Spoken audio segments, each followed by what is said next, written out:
हाँ जी, स्वागत है आपका श्रमिक एकेडमी के प्लेटफॉर्म पर। तो इससे पहले अपन राजस्थान वाला सेगमेंट कर चुके हैं पूरा, और अब हम पढ़ेंगे आईआर वाला सेगमेंट, ठीक है ना। तो देखते हैं भाई आईआर वाले सेगमेंट के अंदर करंट अफेयर में क्या क्या चीज़ें हैं।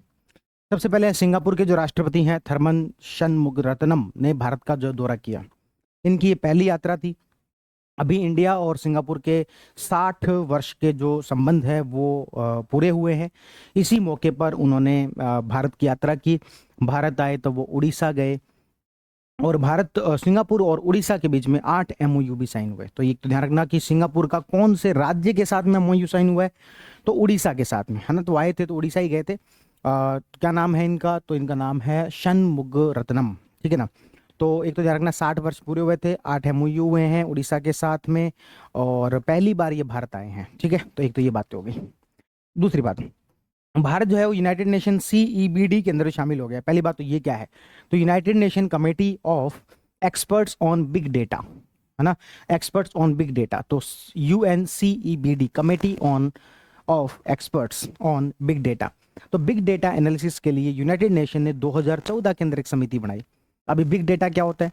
बिग डेटा यानी कि जो भी डेटा है उसका ठीक तरीके से यूज करना। उसके अंदर एक 6V कॉन्सेप्ट आता है, जिसमें वॉल्यूम है, वेलोसिटी है, इस तरीके से 6V कॉन्सेप्ट आता है, ठीक है। यानी कि पूरे डेटा का ठीक तरीके से एनालिसिस करना, उसको अलग अलग करना, उसकी प्रोसेसिंग करना, फिर उसको यूज करना। कैसे गुड गवर्नेंस के लिए, कैसे दुनिया की भलाई के लिए ये डेटा यूज हो सकता है, इन सब चीजों पर स्टडी करते रहने के लिए 2014 में एक संस्था बनाई जिसका नाम था CEBD, committee of experts on big data. भारत अब उसके अंदर शामिल हो गया है। ये यूनाइटेड नेशन की जो स्पेशलाइज्ड कमिटीज हैं उसमें से एक है, ठीक है ना। यूएनसीईबीडी, भारत इसका सदस्य बन गया है। इसमें 31 देश हैं इंक्लूडिंग इंडिया। इंडिया को मिलाकर इसमें 31 देश हो गए हैं, और 16 जो है वो इंटरनेशनल ऑर्गेनाइजेशंस भी इसके अंदर इंक्लूड हैं, ठीक है। तो भारत, ध्यान रखना, भारत यूएनसीईबीडी के अंदर शामिल हो गया, committee of experts on big data. और 2014 में इसकी स्थापना हुई थी। वर्तमान अध्यक्ष इसमें दक्षिण अफ्रीका है, और इसमें 31 देश हो गए हैं इंक्लूडिंग इंडिया। दो छोटे छोटे आर्टिकल पढ़े। एक तो सिंगापुर के जो राष्ट्रपति हैं शनमुगरत्नम, वो भारत आए, भारत में उड़ीसा आए, 60 वर्ष पूरे हो गए थे, 8 एमओयू करके गए। 60 8 याद रखना, 60 वर्ष पूरे हुए, 8 एमओयू करके गए। किसके साथ? उड़ीसा के साथ। दूसरी बात, यूएनसीईबीडी पढ़ा, तो committee of experts on big data, जिसमें कि भारत शामिल हुआ है, 2014 में बनी थी। दक्षिण अफ्रीका जो है इसका वर्तमान में अध्यक्ष है, और 31 मेंबर कंट्रीज हैं इसके अंदर। डोनाल्ड ट्रंप की प्रमुख घोषणाएं भाई, जब से डोनाल्ड ट्रंप जब वो यूएसए के प्रेसिडेंट बने हैं, एक के बाद एक बड़ी बड़ी घोषणाएं जो कर रहे हैं, जिसमें कि जो पहले उनके स्टैंड थे उसी स्टैंड पर वापस वो लौटते हुए दिखाई दे रहे हैं। पहले स्टैंड कौन से? तो जो पेरिस क्लाइमेट ट्रीटी है, पेरिस संधि जो है 2015 वाली, वो बराक ओबामा के समय में हुई थी। लेकिन जब ट्रंप आए तो उन्होंने खूब आलोचना की, क्या मतलब है ये आदर्शवादी बातें करते रहने का, है क्यों अमेरिका जो इतना ये पैसा वैसा दे, है ना, और वैसे भी ये कोई प्रैक्टिकल तो है नहीं। तो इस प्रकार की बातें ट्रम्प खूब करते हैं। ट्रम्प को लगता है कि कुछ चीजें हैं जो प्रैक्टिकल नहीं है, केवल आइडियलिज्म के तौर पर, आदर्शवादी तौर पर बातें हो रही हैं, वो उन सब चीजों में विश्वास ही नहीं रखते। इसलिए वापस ट्रम्प ने कहा कि हम पेरिस जलवायु समझौते से बाहर आते हैं। दूसरी बात, ट्रम्प को डब्ल्यूएचओ से बड़ी चिढ़ है। जब ये आपके कोरोना वाला मामला चल रहा था, तब भी जब वो जो है यूएसए के द्वारा कहा जा रहा था कि ये डब्ल्यूएचओ जो है, वर्ल्ड हेल्थ ऑर्गेनाइजेशन, ये चाइना का सपोर्ट कर रहा है। और डब्ल्यूएचओ के लिए यूएसए इसलिए जरूरी हो जाता है क्योंकि डब्ल्यूएचओ के पास में फंडिंग का जो है, बहुत सारे ऐसे ऑर्गेनाइजेशन होते हैं जो कि सेल्फ फंडेड होते हैं, जो किसी ना किसी तरीके से खुद की फंडिंग प्राप्त कर लेते हैं या क्रिएट कर लेते हैं। लेकिन जो डब्ल्यूएचओ है वो दूसरे देशों पर निर्भर है, जिसमें यूएसए का हिस्सा काफी बड़ा है, 15% के आसपास, उससे भी ज्यादा हिस्सा डब्ल्यूएचओ को यूएसए देता है। तो एक यूएसए ने कहा कि हम पेरिस ट्रीटी से बाहर हो रहे हैं, दूसरा उन्होंने कहा कि हम डब्ल्यूएचओ से भी बाहर हो रहे हैं। तीसरा, जो ट्रम्प हैं वो थर्ड जेंडर वाला जो है, ट्रांसजेंडर, इसमें भी विश्वास नहीं रखते हैं, ठीक है। वो इनको एक तरीके से जो है ह्यूमन, एक तो होता है कि इसको बायोलॉजिकल मानते हैं, एक है कि भाई ये खराब लाइफस्टाइल और उन सब चीज़ों की वजह से है, तो वो उसको उस रूप में मानते हैं। जो जेनेटिकली है, ट्रांसजेंडर है, उनकी बात यहाँ पर नहीं चल रही, खासतौर पर एलजीबीटीक्यू जो है उनकी बात चल रही है। तो उसको लेकर जो है वो थर्ड जेंडर के रूप में जो उनको मान्यता मिली हुई थी उसको रद्द करने की बात कर रहे हैं। इसके अलावा जो मैक्सिको से जो लोग आते हैं, आपके जो मैक्सिको है, उससे भी ट्रम्प को काफी चिढ़ है। क्यों? क्योंकि मैक्सिको से बहुत सारे लोगों का यूएसए के अंदर आना होता है। तो एक तो इन्होंने कहा ये गल्फ ऑफ मैक्सिको क्या होता है भाई, ये यहाँ पर थोड़ा बहुत यूएसए भी तो लगता है, इसलिए इसका नाम जो क्या होगा, गल्फ ऑफ अमेरिका होगा। क्या होगा इसका नाम, गल्फ ऑफ अमेरिका होगा। और मैक्सिको की सीमा पर राष्ट्रीय आपातकाल लगा दी, इधर से कोई इधर आता हुआ दिखाई दे गोली मार देना उसके। ठीक है, तो इस तरीके से 4-5 बड़ी बड़ी घोषणाएं की है। इसमें से कितनी इंप्लीमेंट होंगी कितनी नहीं होंगी वो एक बाद की बात है, पर आते ही तहलका सा तो जरूर मचा दिया ये 5 बातें। ठीक है, यूनाइटेड नेशन के 5 नए अस्थायी सदस्य चुने गए। आपको पता होगा यूनाइटेड नेशन जो है उसमें टोटल सिक्योरिटी काउंसिल में, यूनाइटेड नेशन सिक्योरिटी काउंसिल में टोटल 15 मेंबर होते हैं, 5 होते हैं परमानेंट मेंबर और 10 होते हैं आपके नॉन परमानेंट मेंबर। इस 10 नॉन परमानेंट मेंबर में से हर 2 वर्ष बाद 5 चुने जाते हैं, 5 पुराने वाले रिटायर हो जाते हैं। और ये कार्यकाल इनका 1 जनवरी से शुरू होता है। तो इनको चुन तो पहले ही लिया गया था, जून 2024 में चुन लिया गया था, लेकिन अभी 1 जनवरी से इनका कार्यकाल शुरू हुआ है। तो किन लोगों का, किन देशों का कार्यकाल शुरू हुआ है, तो 5 देशों का कार्यकाल शुरू हुआ है। उनको याद रखने के लिए मैंने आपको जनवरी में भी याद करवाया, सॉरी जून में भी याद करवाया था। पापा ग्रेड्स लाने पर सीट दिलवा देंगे। पापा ग्रेड्स लाने पर, पापा यानी कि यहां पर क्या है आपके, एक तो है पाकिस्तान, एक है पनामा। GR का यहां पर मतलब है ग्रीस, D का मतलब है डेनमार्क और S का मतलब है सोमालिया। तो 5 देश हैं जो कि 1 जनवरी 2025 से उनका कार्यकाल शुरू हो गया। कितने वर्ष का कार्यकाल रहेगा उनका, 2 वर्ष का कार्यकाल उनका रहेगा। ठीक है, तो उसके बाद में हर 2 वर्ष बाद में 5 सदस्य नए चुन लिए जाते हैं। टोटल नॉन परमानेंट मेंबर होते हैं 10। ठीक है, तो ये यूनाइटेड नेशन के बारे में डिटेल में अपन ने बात की थी जून में। वापस मुझे याद दिला दो कितने देश, 5 देश। कौन कौन से, पनामा, पाकिस्तान, ग्रीस, डेनमार्क और सोमालिया, ये 5 देश हैं। पापा ग्रेड्स आने पर सीट दिला देंगे। चलो आगे बढ़ते हैं। कुछ महत्वपूर्ण तथ्य। यूएन महासभा ने वर्ष 2025 को क्वांटम विज्ञान और प्रौद्योगिकी का अंतर्राष्ट्रीय वर्ष जो घोषित कर दिया, international year of quantum science and technology. इस बात को जो है आप प्री में तो या काम आएगा ही आएगा, यानी कि यूआरओ या फिर जो ऑब्जेक्टिव एग्जाम है उसमें तो काम आएगा ही, मेंस के अंदर भी कोट कर सकते हैं जहां पर कि क्वांटम साइंस से रिलेटेड कुछ पूछ लिया जाए तो वो वर्ष 2025 को किस रूप में अनाउंस किया है, तो क्वांटम साइंस एंड टेक्नोलॉजी का ईयर अनाउंस किया है united nation general assembly, UN महासभा ने। अगली बात पर चलते हैं। इंटरपोल ने पहला सिल्वर नोटिस जारी किया है। पहली बात तो ये इंटरपोल क्या होती है, तो इंटरपोल का मतलब है एक तरीके से अंतर्राष्ट्रीय पुलिस। जैसे भारतीय पुलिस होती है वो अलग अलग प्रकार के नोटिस जारी करती है, उसी प्रकार से इंटरपोल जो है वो एक अंतर्राष्ट्रीय पुलिस संस्था के रूप में काम करती है। और वो 7 अलग अलग प्रकार के उनके नोटिस होते हैं। पहले 6 होते थे, एक नया वो लेके आए हैं जिसका नाम है सिल्वर नोटिस। ये नाम कलर के हिसाब से है। जैसे एक होता है रेड नोटिस। रेड नोटिस मतलब कि जो बहुत ज्यादा वांटेड क्रिमिनल है ना, बहुत ज्यादा क्या है, वांटेड क्रिमिनल है, उसके लिए रेड नोटिस जारी किया जाता है। एक होता है येलो नोटिस। येलो मतलब कि ढूंढने के लिए, किसी को सर्च करने के लिए। आपको पता होगा 3 इडियट, नहीं 3 इडियट नहीं, वो आपके अरे कौन से आमिर खान वाली मूवी है ना, उसके अंदर भी वो येलो हेलमेट लगा के रहता है और वो पूछ, हाँ पीके मूवी के अंदर भी वो येलो हेलमेट लगा के रहता है ना। उसके अंदर भी वो क्या कहता है कि येलो कलर क्यों, तो ये दूरे से फोकस मारता है, दूरे से फोकस मारता है, यानी कि वो सर्च के लिए येलो कलर यूज होता है, इसलिए येलो नोटिस जारी किया जाता है किसी को सर्च करने के लिए। रेड नोटिस जारी किया जाता है किसी को वांटेड क्रिमिनल को पकड़ने के लिए। उसी प्रकार से इंटरपोल ने अपना 7वां नोटिस जो है वो एक तरीके से शुरू किया, उसका नाम रखा है सिल्वर नोटिस। ये जो सिल्वर नोटिस है ये जारी किया जाएगा जो ऑर्गेनाइज्ड क्राइम है उनके लिए, जो मनी लॉन्ड्रिंग होती है उसके लिए, है ना। कोई यदि 2 संस्थाएं जो मनी लॉन्ड्रिंग और ऑर्गेनाइज क्राइम से जुड़ी हुई हैं उनके लिए ये जो है आपके जारी किया जा सकता है। अभी पहली एक शिकायत इंटरपोल को मिली, इटली से संबंधित एक केस था जिसके अंदर मनी लॉन्ड्रिंग का एक मुद्दा बनता था, तो उसको लेकर इंटरपोल ने पहली बार सिल्वर नोटिस जारी किया है। तो हमारे काम की बात यह है, इंटरपोल ने अपना पहला सिल्वर नोटिस जारी किया। तो सिल्वर नोटिस किससे संबंधित होता है, इंटरपोल से। सिल्वर नोटिस क्यों जारी किया जाता है, तो ऑर्गेनाइज क्राइम और मनी लॉन्ड्रिंग को रोकने के लिए। हाल ही में पहली बार इंटरपोल ने अपना सिल्वर नोटिस जारी किया है इटली के मुद्दे पर, मनी लॉन्ड्रिंग के खिलाफ। ठीक है, आगे बढ़ते हैं। अमेरिका ने भारत के 3 परमाणु संस्थानों पर 20 वर्ष से लगा जो प्रतिबंध है हटाया। यूएसए के द्वारा कुछ रेस्ट्रिक्शंस जो है वो इंडिया पर लगाए गए थे। आपको पता होगा कि भारत ने जब परमाणु परीक्षण किया पोखरण के अंदर, उस समय में सबसे ज्यादा नाराज कोई हुआ तो वो यूएसए था।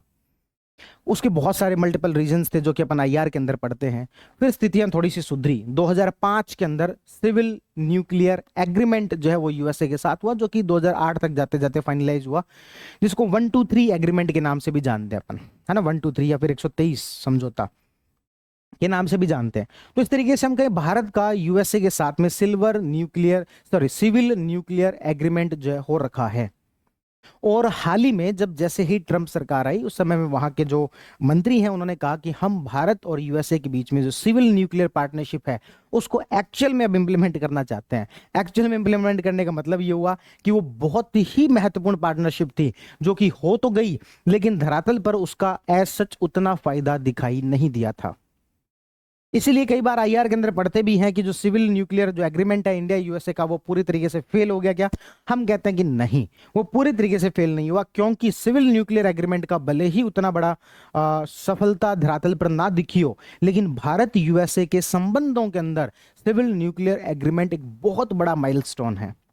एक देश जो कि 5-6 साल पहले भारत को न्यूक्लियर परीक्षण करने के लिए सारे प्रतिबंध लगा रहा था, वही देश 5-6 साल बाद 2005-6 आते आते भारत के साथ में न्यूक्लियर एग्रीमेंट कर रहा था। ये दुनिया के लिए बड़े अचरज की बात थी।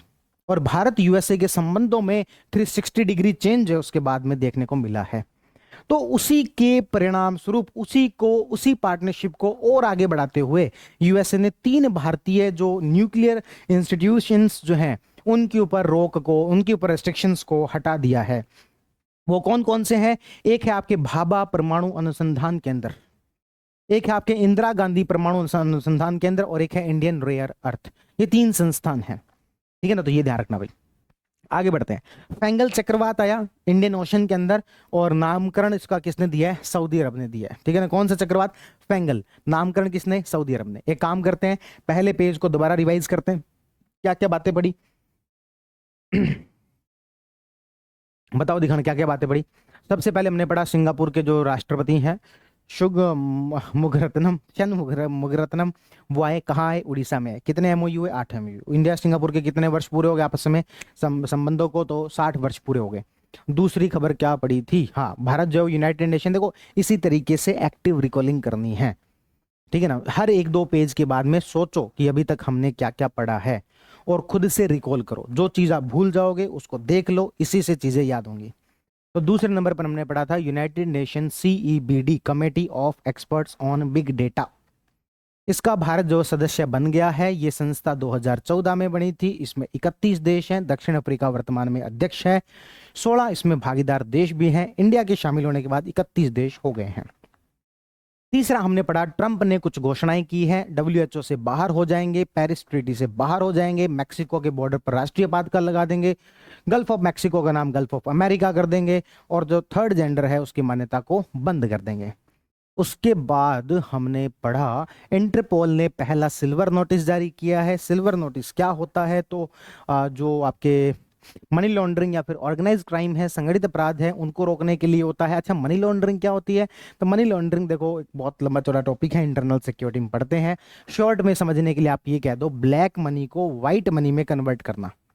मनी लॉन्ड्रिंग, मनी मतलब पैसा, लॉन्ड्रिंग मतलब धोना, पैसे को धो देना। कैसे धो देना? ब्लैक मनी को व्हाइट मनी में कन्वर्ट कर देना, मनी लॉन्ड्रिंग कहलाता है। तो उसको रोकने के लिए सिल्वर नोटिस जारी किया। एक हमने फैंगल चक्रवात का पढ़ा जो कि इंडियन ओशन में आया, जिसका नाम सऊदी अरेबिया ने दिया। और क्या पढ़ा था? यूनाइटेड नेशन के अंदर सिक्योरिटी काउंसिल में 5 नए अस्थायी सदस्य बन गए, जिसको याद रखने के लिए पापा ग्रेड्स आने पर सीट दिला देंगे। पी का पाकिस्तान, पी का पनामा, जीआर का ग्रीस, डी का डेनमार्क, एस का सोमालिया। एक बात और पड़ी थी, अमेरिका ने 3 संस्थानों पर प्रतिबंध जो हटा लिए हैं, और वर्ष 2025 को यूनाइटेड नेशन जनरल असेंबली ने क्वांटम साइंस का ईयर डिक्लेयर कर दिया है। ठीक, चलो आगे बढ़ते हैं। आगे बढ़ने पर आते हैं हमारे कुछ एक रिपोर्ट्स, अलग अलग प्रकार की रिपोर्ट जो कि हमें पढ़नी है। एक एक करके इन रिपोर्ट्स के बारे में पढ़ते हैं। सबसे पहला आता है ग्लोबल फायर पावर इंडेक्स। कौन सा इंडेक्स? Fire power index. नाम से क्या पता लग रहा है? फायर नहीं, वाइल्ड फायर है। तो वही भाई, ग्लोबल फायर पावर ने जारी की। भारत की रैंक कौन सी है? 4th रैंक है। दुनिया में कौन सी सेनाएं हैं जो कि बहुत ज्यादा पावरफुल है? इसमें भारत कौन से नंबर पर आता है? 4थे नंबर पर आता है एज पर दिस रिपोर्ट। पहले पर यूएसए, दूसरे पर रूस, तीसरे पर चीन। भारत आता है चौथे पर, सबसे लास्ट भूटान है। भूटान शांति प्रिय देश है। तो भारत की रैंक याद रखना कौन सी है, चौथी। किसके अंदर, ग्लोबल फायर पावर इंडेक्स के अंदर। कौन निकालता है, तो आपके ग्लोबल फायर पावर के द्वारा निकाली जाती है। अगला बढ़ते हैं, उसका नाम है हेनले पासपोर्ट इंडेक्स। तो ये हेनले एंड पार्टनर्स के द्वारा निकाली जाती है। किसके द्वारा, हेनले एंड पार्टनर्स। कौन सी रैंक भारत की, 85 में। ये देखी जाती है कि कौन से भारत का जो वीजा है वो कितने देशों, देखो दो, देखो हेनले पासपोर्ट इंडेक्स, भारत का जो पासपोर्ट है वो कितना पावरफुल है। पावरफुल कैसे पता लगता है, क्या वो पानी के अंदर भीगेगा नहीं, ऐसा नहीं। पावरफुल का मतलब कुछ देशों में भारत का पासपोर्ट है तो ई वीजा मिल जाता है। ई वीजा मतलब कि ऑनलाइन अप्लाई करने से मिल जाता है। कुछ देशों में वीजा फ्री है। कुछ देशों में आपको वहां पहुंचने के बाद में वीजा मिल जाता है। कुछ देशों में बड़ा मुश्किल होता है, जैसे भारतीय लोग यदि यूरोप जाएंगे, यूएसए जाएंगे, तो वहां उसके लिए प्रॉपर इंटरव्यू होते हैं, यानी कि वहां भारत का वीजा उतना पावरफुल नहीं है। तो बस यही देखा जा रहा है कि कौन से देश का वीजा ओवरऑल ज्यादा पावरफुल है। तो उसमें भारत का जो वीजा है वो 85 नंबर पर आता है। वीजा फ्री स्कोर है 57, यानी कि 57 कंट्रीज के अंदर भारत का वीजा नहीं लगता। वीजा नहीं लगता इन द सेंस कि वीजे की आवश्यकता नहीं है। फर्स्ट इसमें सिंगापुर आता है, सेकंड इसके अंदर जापान आता है। पहले नंबर पर सबसे पावरफुल देशों में यहाँ पर कौन आ रहा है, सिंगापुर। दूसरे पर कौन आ रहा है, जापान। सबसे लास्ट में अफगानिस्तान। अफगानिस्तान में से तो लोग खुद ही जाना चाह रहे हैं, तो वहां क्यों ही जाएगा कोई, ठीक है। तो उसके उसके जो पासपोर्ट है उसकी ज्यादा कोई पावर है नहीं। तो पहला तो कौन सा देखा, ग्लोबल फायर पावर इंडेक्स। कौन निकालता है, ग्लोबल फायर पावर। रैंक कौन सी, चौथी। पहले पर कौन, यूएसए। दूसरे पर रूस।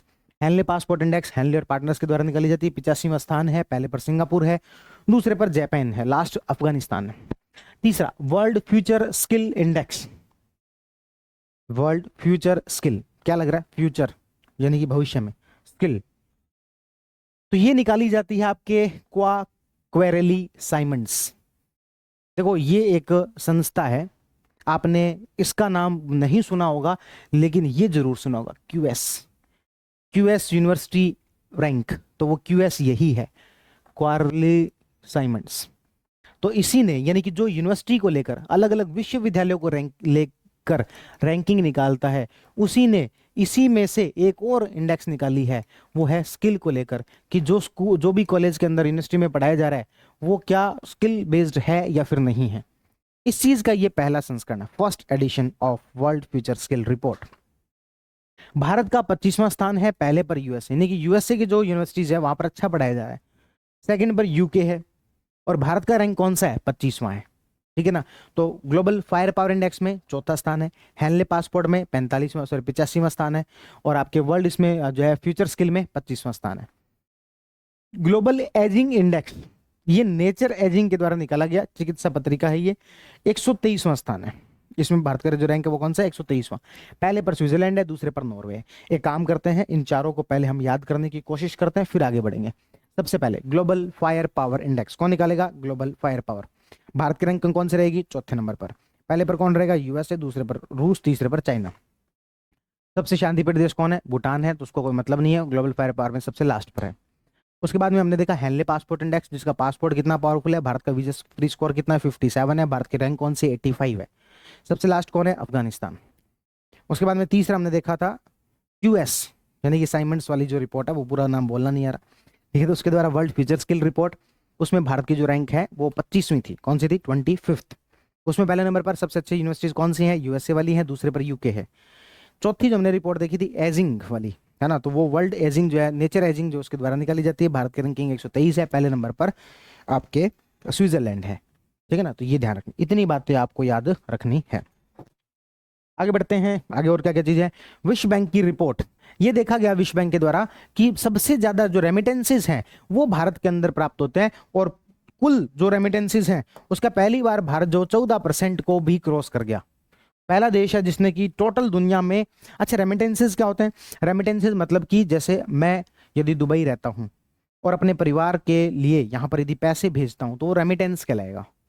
हिंदी में इसको बोलते हैं, कुछ अजीब सा नाम होता है इसका, रेमिटेंस, ठीक है ना। तो रेमिटेंस जो है वो क्या कहेंगे, तो विदेशों में रहने वाला कोई भी व्यक्ति अपने देश में पैसे भेजता है उसको रेमिटेंस बोलते हैं। तो दुनिया में जितना रेमिटेंस भेजा जाता है उसका 14% भारत में आता है। 14% को भी इस बार हम क्रॉस कर गए। भारत पहला देश है जिसने 14% को क्रॉस किया। तो ये वर्ल्ड बैंक की रिपोर्ट के अंदर आया। $129 बिलियन के साथ भारत दुनिया का शीर्ष रेमिटेंस प्राप्त करता देश है। सेकंड पर है मैक्सिको। देखो मैक्सिको भारत से आधे पर ही घूम रहा है, वो 129 है, भारत सॉरी मैक्सिको 68 पे है। ये तो ध्यान रखना, सबसे ज्यादा रेमिटेंस कहीं पर प्राप्त होता है तो वो कौन है, आपके इंडिया। दूसरे पर है मैक्सिको। इसीलिए तो वो ट्रंप जो इससे चिढ़ते हैं, तो मैक्सिको यूएसए के अंदर रहते हैं ज्यादातर लोग ही, और मैक्सिको में भेजते हैं पैसे।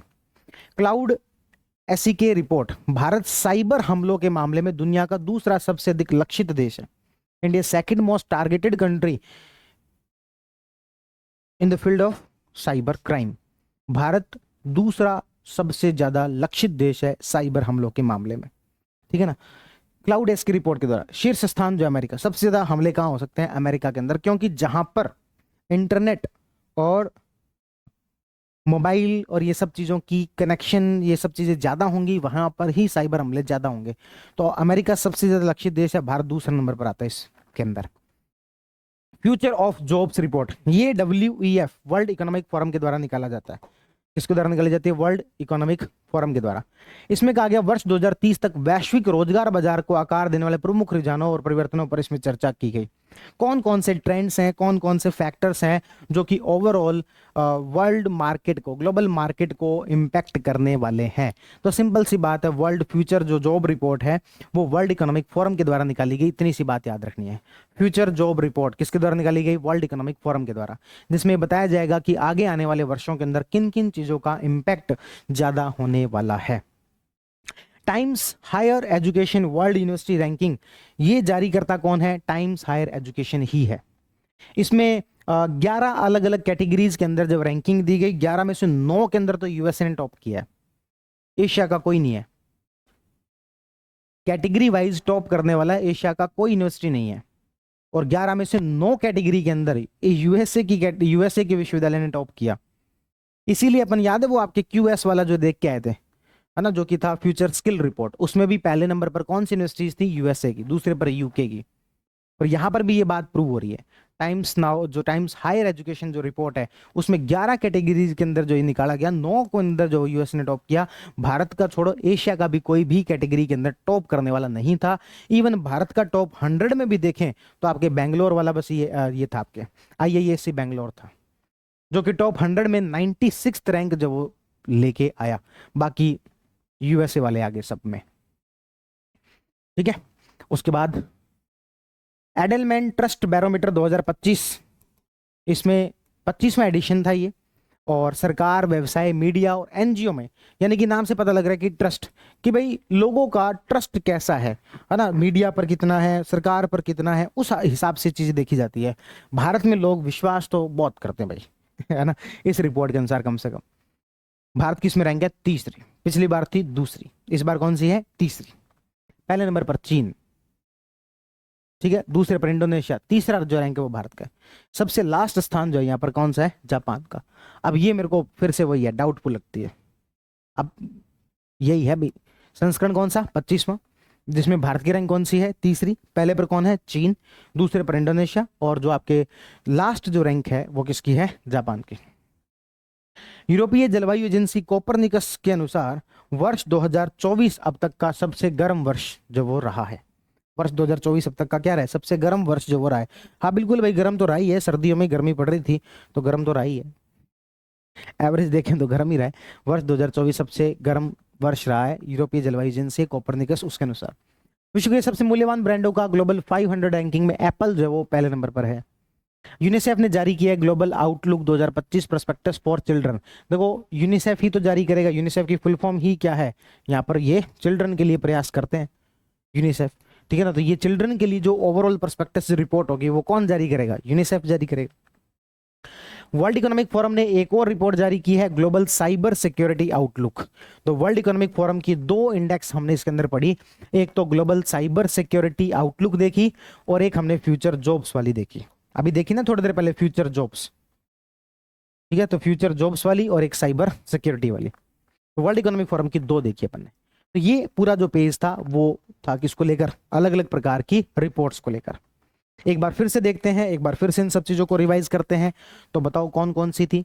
एक तो हमने पढ़ी आपके ग्लोबल फायर पावर इंडेक्स, एक हमने पढ़ी आपकी, चौथी रैंक है भारत की, सबसे लास्ट में भूटान है। एक हमने पढ़ी आपके फ्यूचर स्किल रिपोर्ट जो कि क्यूएस ने निकाली, उसके अंदर भारत की रैंक थी 25वीं, उसमें पहली रैंक थी यूएसए की। उसके बाद हमने एक पढ़ी थी वो एजिंग वाली, वो जो कि नेचर एजिंग ने निकाली है, उसमें भारत की रैंक थी 123वीं, पहले नंबर पर था स्विट्जरलैंड। एक और देखी थी उसके अंदर अपन ने फ्यूचर स्किल, हाँ फ्यूचर स्किल वाली देखी, फ्यूचर स्किल वाली जो किसने निकाली थी, जो सॉरी हैंनले, ये फ्यूचर स्किल की बात कर चुके हैं, हैंनले पासपोर्ट वाली, तो ये हैंनले पार्टनर्स ने निकाली। और भारत की रैंक कौन सी थी, 85वीं। सबसे लास्ट कौन था, अफगानिस्तान। भारत का वीजा फ्री स्कोर कितना था, 57। पहले नंबर पर कौन है, सिंगापुर। उसके बाद में फ्यूचर जॉब वाली, वर्ल्ड में वर्ल्ड इकोनॉमिक फोरम, और ये जो आपके साइबर सिक्योरिटी वाली, ये भी वर्ल्ड इकोनॉमिक फोरम। अच्छा बताओ, प्रोस्पेक्टस फॉर चिल्ड्रन वाली यूनिसेफ ने। रेमिटेंसेस वर्ल्ड बैंक ने। क्या बताया रेमिटेंसेस में, इंडिया पहले नंबर पर है, दूसरे पर कौन है, मैक्सिको है। ठीक है, तो ये सब बातें पढ़ी है। एक और था ये एडलमैन ट्रस्ट बैरोमीटर वाली। ठीक है, ये सब हमने पढ़ी है इंडेक्सेस। अब बढ़ते हैं आगे।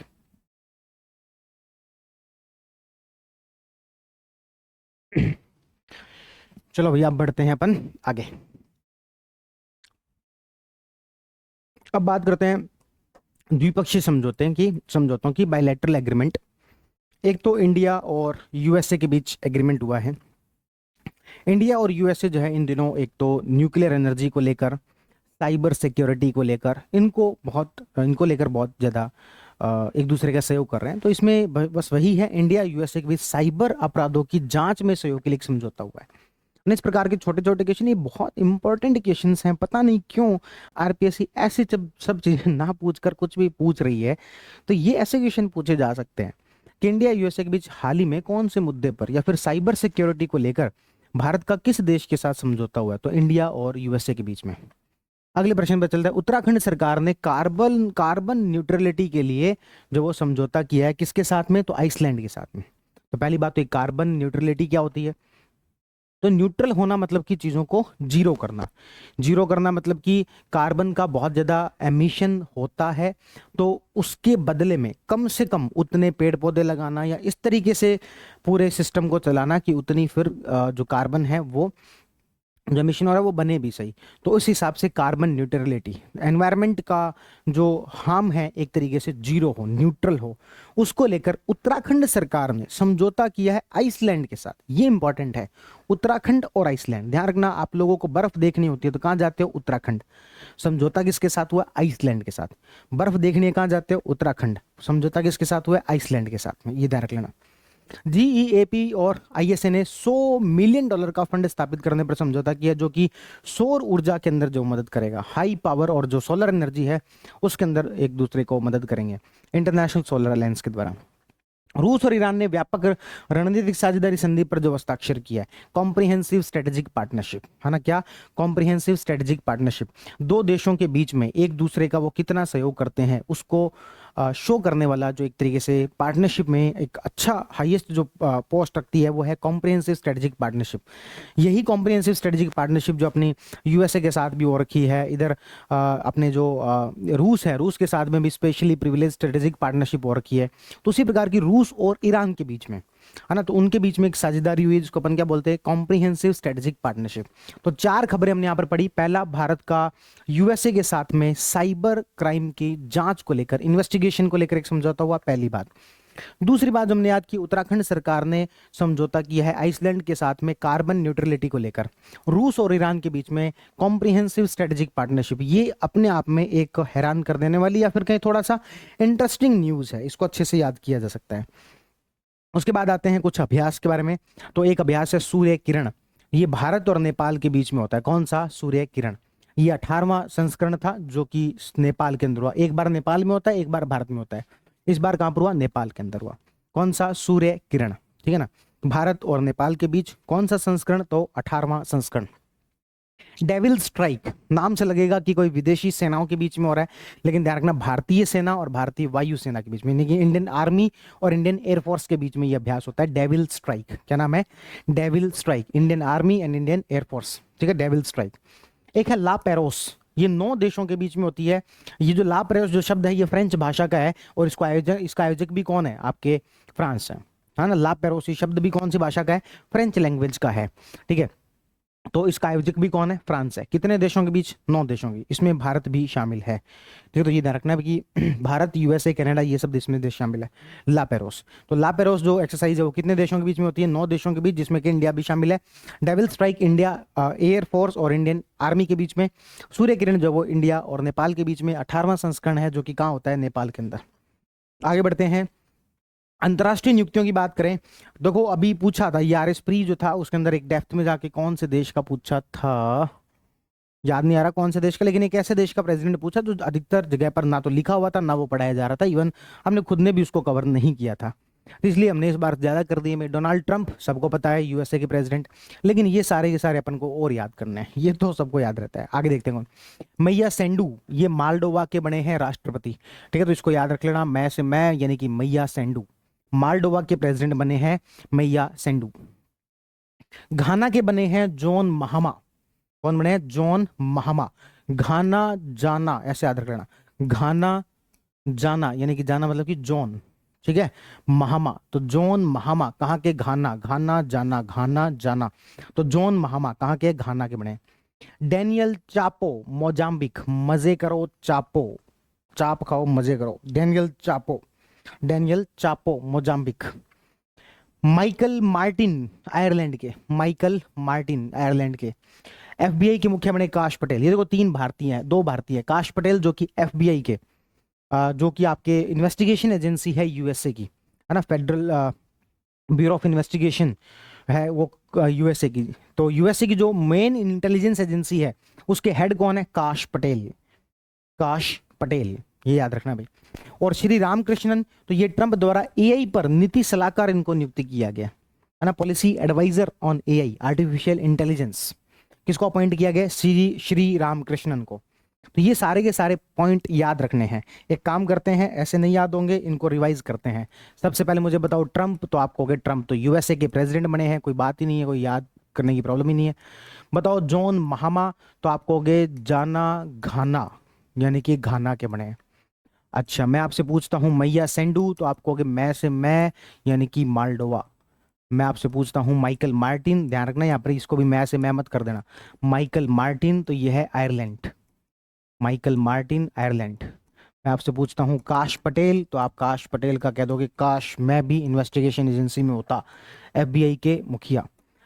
पढ़ाई लिखाई की बात करेंगे तो साउथ इंडिया वाले आएंगे, श्री राम कृष्णन, श्री राम कृष्णन, इनको क्या बना दिया, एआई पर जो आर्टिफिशियल इंटेलिजेंस पर जो पॉलिसी मेकिंग हो रही है उसका ऐड बना दिया। एक और याद किया, डेनियल चापो, ये मोजाम्बिक के, डेनियल चापो कहाँ पर, मोजाम्बिक के। और एक लास्ट है आपके एंटोनियो कोस्टा, एंटोनियो कोस्टा जो है वो यूरोपियन जो काउंसिल है उसके अध्यक्ष बने। एंटोनियो कोस्टा क्या बने, यूरोपियन काउंसिल के अध्यक्ष जो वो बने हैं। ये 7-8 बातें अपन ने याद की। चलो भाई आगे बढ़ते हैं। अब आते हैं सम्मेलन, भारत श्रीलंका हिंदी सम्मेलन, भारत श्रीलंका हिंदी सम्मेलन, जो कि पहला सम्मेलन था कोलंबो श्रीलंका के अंदर हुआ। भारत श्रीलंका हिंदी सम्मेलन पहला सम्मेलन था कोलंबो श्रीलंका के अंदर हुआ। भारत मलेशिया सुरक्षा संवाद पहला था, ये भी नई दिल्ली में हुआ। जो पहले होते हैं इनको ज्यादा अच्छे से याद कर लेना चाहिए। भारत श्रीलंका हिंदी सम्मेलन पहला एडिशन था, कहां पर हुआ, कोलंबो के अंदर। दूसरी बात, भारत मलेशिया सिक्योरिटी डायलॉग, ये भी पहला था, कहां पर हुआ, नई दिल्ली में। दावोस सम्मेलन वर्ल्ड इकोनॉमिक फोरम स्विट्जरलैंड में, ये 55वां, ये देखो हर बार ही होता है, मतलब वर्ल्ड इकोनॉमिक फोरम का हर साल एक सम्मेलन होता है जनवरी महीने में, वो होता है दावोस के अंदर, है ना। एक्चुअल में इस सम्मेलन का नाम दावोस नहीं है, इस जगह का नाम ही दावोस है, और दावोस पड़ता है स्विट्जरलैंड में। कहाँ पड़ता है, स्विट्जरलैंड के अंदर एक जगह पड़ती है, उस जगह का नाम क्या है, Davos.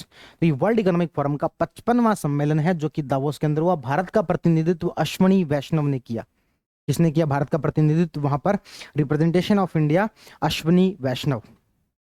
Future minerals forum Riyadh Saudi Arab, आपको पता हो इसको इस तरीके से भी याद किया जा सकता है, सऊदी अरब और ये जो कतर और ये यूएई, ये जो देश हैं इनके पास में जो ग्रोथ के ऑप्शंस जो है वो बहुत कम बचे हैं, ऑयल वगैरह का कितना यूज करेंगे, इसलिए फ्यूचर मिनरल्स पर ये डिस्कशन कर रहे हैं।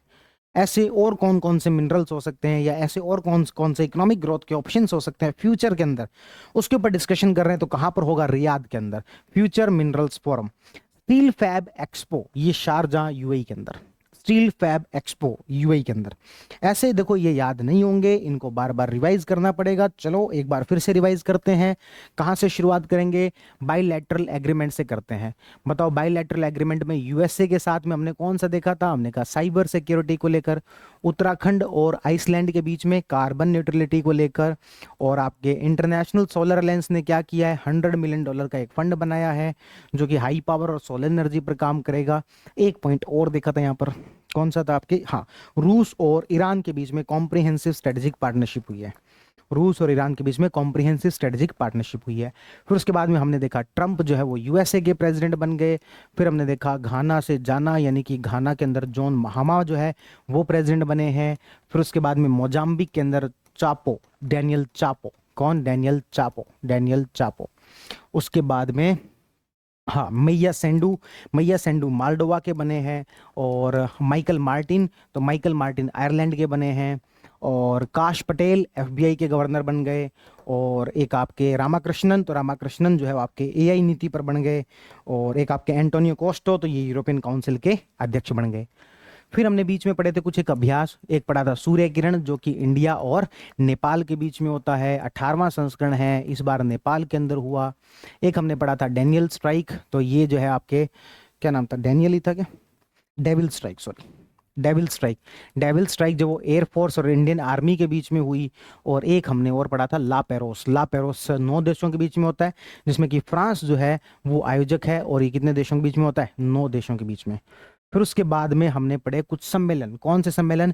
पहला भारत श्रीलंका हिंदी सम्मेलन, जो कि पहला सम्मेलन था जो कि कोलंबो के अंदर हुआ।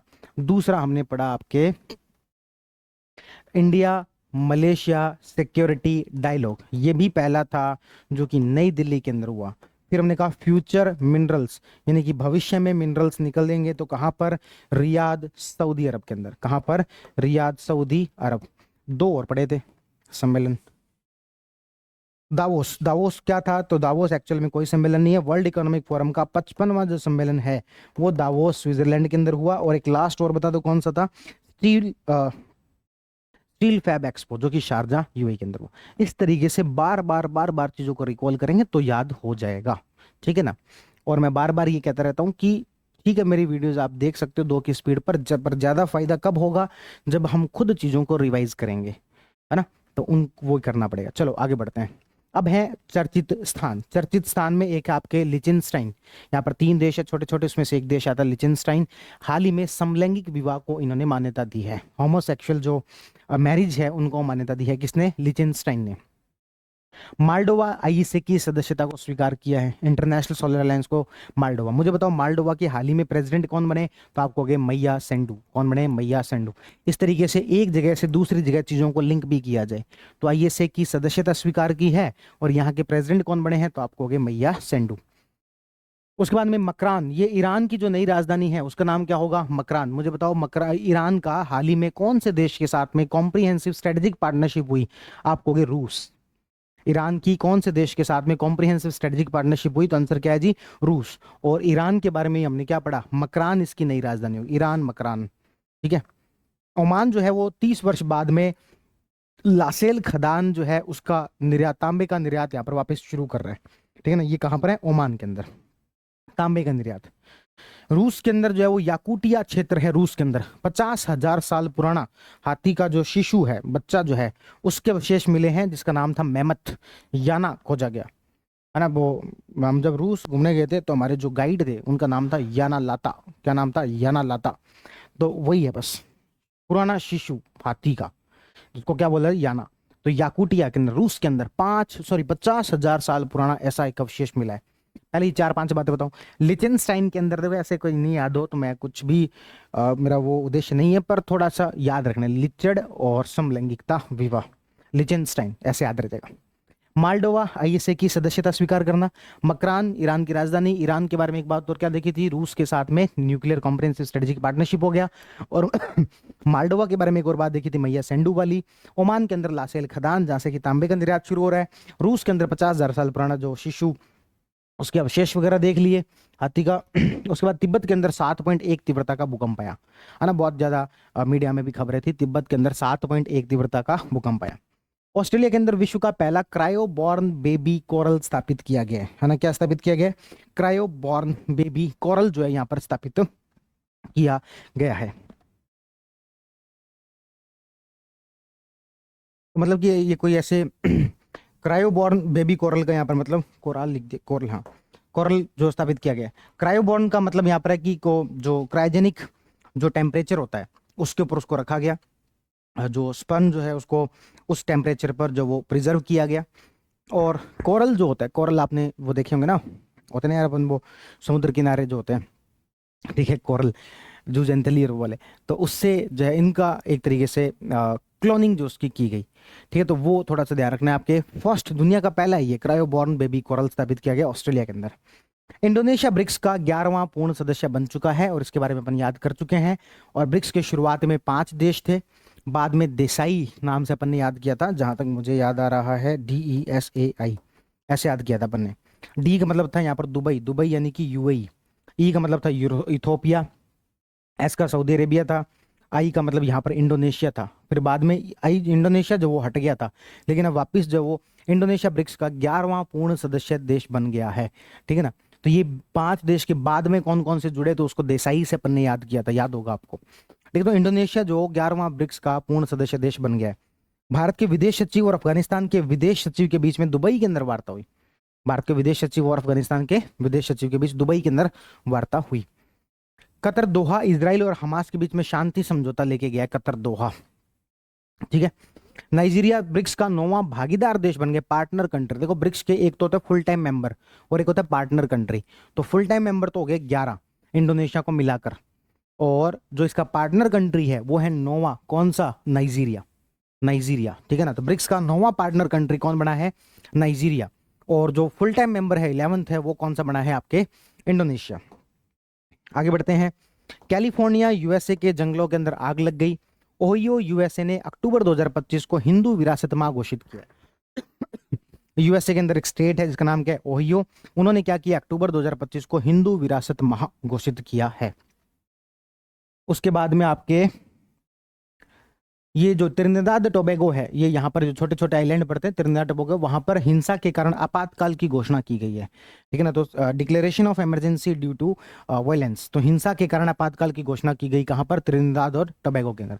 क्यूबा के अंदर एक हरिकेन राफेल से प्रभावित हुआ और लोगों को भारत ने सहायता जो प्रदान की। राफेल, क्यूबा, क्यूबा के अंदर क्या, राफेल, हरिकेन राफेल आया। और एक आपके बच गए स्पेन। तो भारत स्पेन ड्यूअल ईयर के रूप में मनाएंगे वर्ष 2026 को, भारत स्पेन ड्यूअल ईयर। देखो भाई याद करो, ऐसे नहीं होगा, है ना, ऐसे नहीं होगा। अपन काम करते हैं, नॉर्थ अमेरिका से शुरुआत करते हैं। एक तो अपन देखा जो है एक तो यहाँ पर त्रिनिदाद टोबैगो, यहाँ पर तो क्या हुआ, हिंसा, इसके कारण क्या लग गया आपके, आपातकाल। यूएस में 2 बातें पड़ी थी, एक तो उनका जो स्टेट है ओहियो, ओहियो, है ना, और एक अपन ने पढ़ा था वहां पर कैलिफोर्निया के अंदर लग गई आग, कैलिफोर्निया में लग गई आग।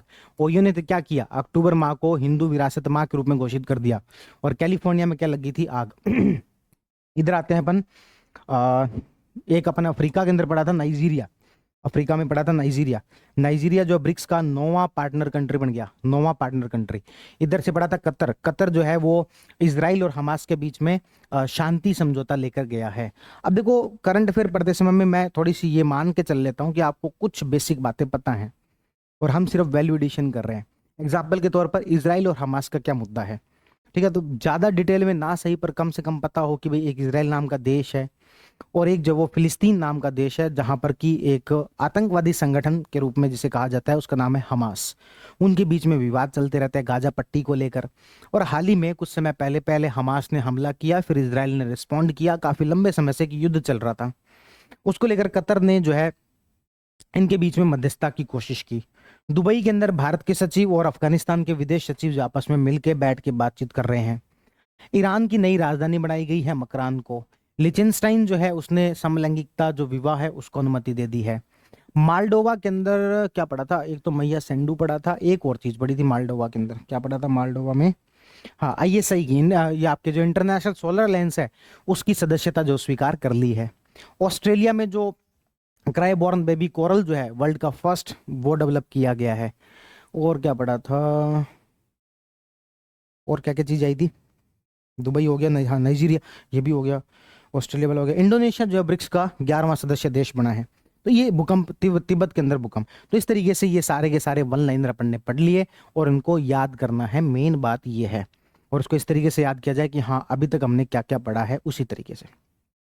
अब लास्ट जो है टॉपिक की तरफ चलते हैं IR के अंदर, और वो है आपके चाइना। चाइना में देखो बहुत सारी नई नई चीजें हुई है। दुनिया की पहली लंबी चौड़ी जो भी कोई चीजें होती है वो ज्यादातर कहाँ हो रही है, आपके चाइना में। साइंटिफिक डेवलपमेंट में कितना आगे जा रहा है ये इन बातों को देख के पता लग जाएगा। विश्व का पहला 300 मेगावाट का संपीड़ित वायु ऊर्जा भंडारण संयंत्र नेंगचू फर्स्ट, है ना। 300 मेगावाट का एयर कंप्रेस्ड जो पावर सिस्टम है वो लगाया गया है यहाँ पर, नेंगचू फर्स्ट। दुनिया की पहली सबसे लंबी एक्सप्रेसवे सुरंग बनाई जा रही है, तियानशान शैंगली सुरंग। तियानशान शैंगली सुरंग एक्सप्रेसवे, मतलब जहां पर कि 120 से भी ज्यादा रफ्तार के साथ गाड़ी चला सकेंगे, और सबसे लंबी भी है वो, 22 किलोमीटर लंबी सुरंग। पता लगे कि यार 22 किलोमीटर तक सुरंग में ही चले जा रहे हैं, और एक्सप्रेस 120 किलोमीटर से भी ज्यादा रफ्तार वाली वो पहली बना रहे हैं। ऊंची उड़ान भरने वाले विमानों का पता लगाने के लिए दुनिया का पहला डीप सी रडार चीन ने विकसित किया है। CR-450 चीन द्वारा निर्मित विश्व की सबसे तेज हाई स्पीड ट्रेन का प्रोटोटाइप है। CR-450 450 की स्पीड से चलेगी। सिचुआन चीन का सबसे बड़ा उभयचर जहाज है जो कि पानी में भी चलेगा, धरती पर भी चलेगा। जिकुन शेंगपान गंजी क्षेत्र में लिथियम की खोज के बाद चीन दुनिया का दूसरा सबसे बड़ा लिथियम भंडार वाला देश बन गया है। सबसे ज्यादा लिथियम जो भंडार है वो चिल्ली के अंदर है। आपको पता हो लिथियम जो है ना वो बैटरी बनाने और इसमें बहुत ज्यादा काम आता है। तो अब ये कह रहे हैं कि भाई एक क्षेत्र की यहाँ पर खोज हुई है, और वो कौन सा क्षेत्र है, जिकुन सोंगपान। यूं लगा लो कि पान की रेडी है, वहां पर क्या मिला है, लिथियम। चूना नहीं मिला, वहां पर लिथियम मिला है। और चीन जो सेकंड हाईएस्ट रिजर्व वाला कंट्री जो वो हो गया। फर्स्ट कौन सा है, तो फर्स्ट चिली है, ठीक है ना, चीन दूसरा हो गया। सबसे बड़ा उभयचर जहाज सिचुआन। CR-450 मान लो कि 450 की स्पीड से गाड़ी, हाई स्पीड ट्रेन। सबसे ऊंची ये दुनिया का पहला डीप सी रडार हो गया, और ये सुरंग हो गई जो कि 22 किलोमीटर लंबी है, और एक्सप्रेस वे के तौर पर इसको काम में लिया जा सकता है। तो ये सारी बातें हमने पढ़ी किसमें, IR के अंदर। अब अगली क्लास में हम पढ़ेंगे नेशनल करंट अफेयर, और फिर बचेगा अपना टेक, फिर बचेगा स्पोर्ट्स, फिर बचेगा अवार्ड्स। 4 क्लासेस और आएंगी। मुझे पता है जनवरी का करंट अफेयर आपको लंबा चौड़ा लग रहा होगा, लेकिन आराम आराम से पढ़ रहे हैं अपन, चीज़ों को याद कर रहे हैं, 2-2 3-3 बार रिवाइज कर रहे हैं, फिर आगे बढ़ रहे हैं। इसलिए टाइम लगे तो लगे, पर कम से कम चीज़ें याद हो, ठीक है। चलो भाई मिलते हैं अगली क्लास के अंदर जिसमें हम पढ़ेंगे national current affair. Thank you.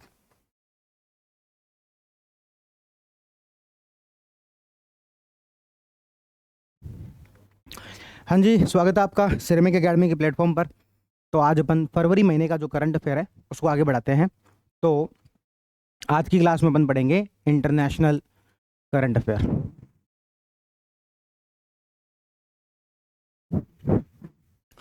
International current affair, ठीक है।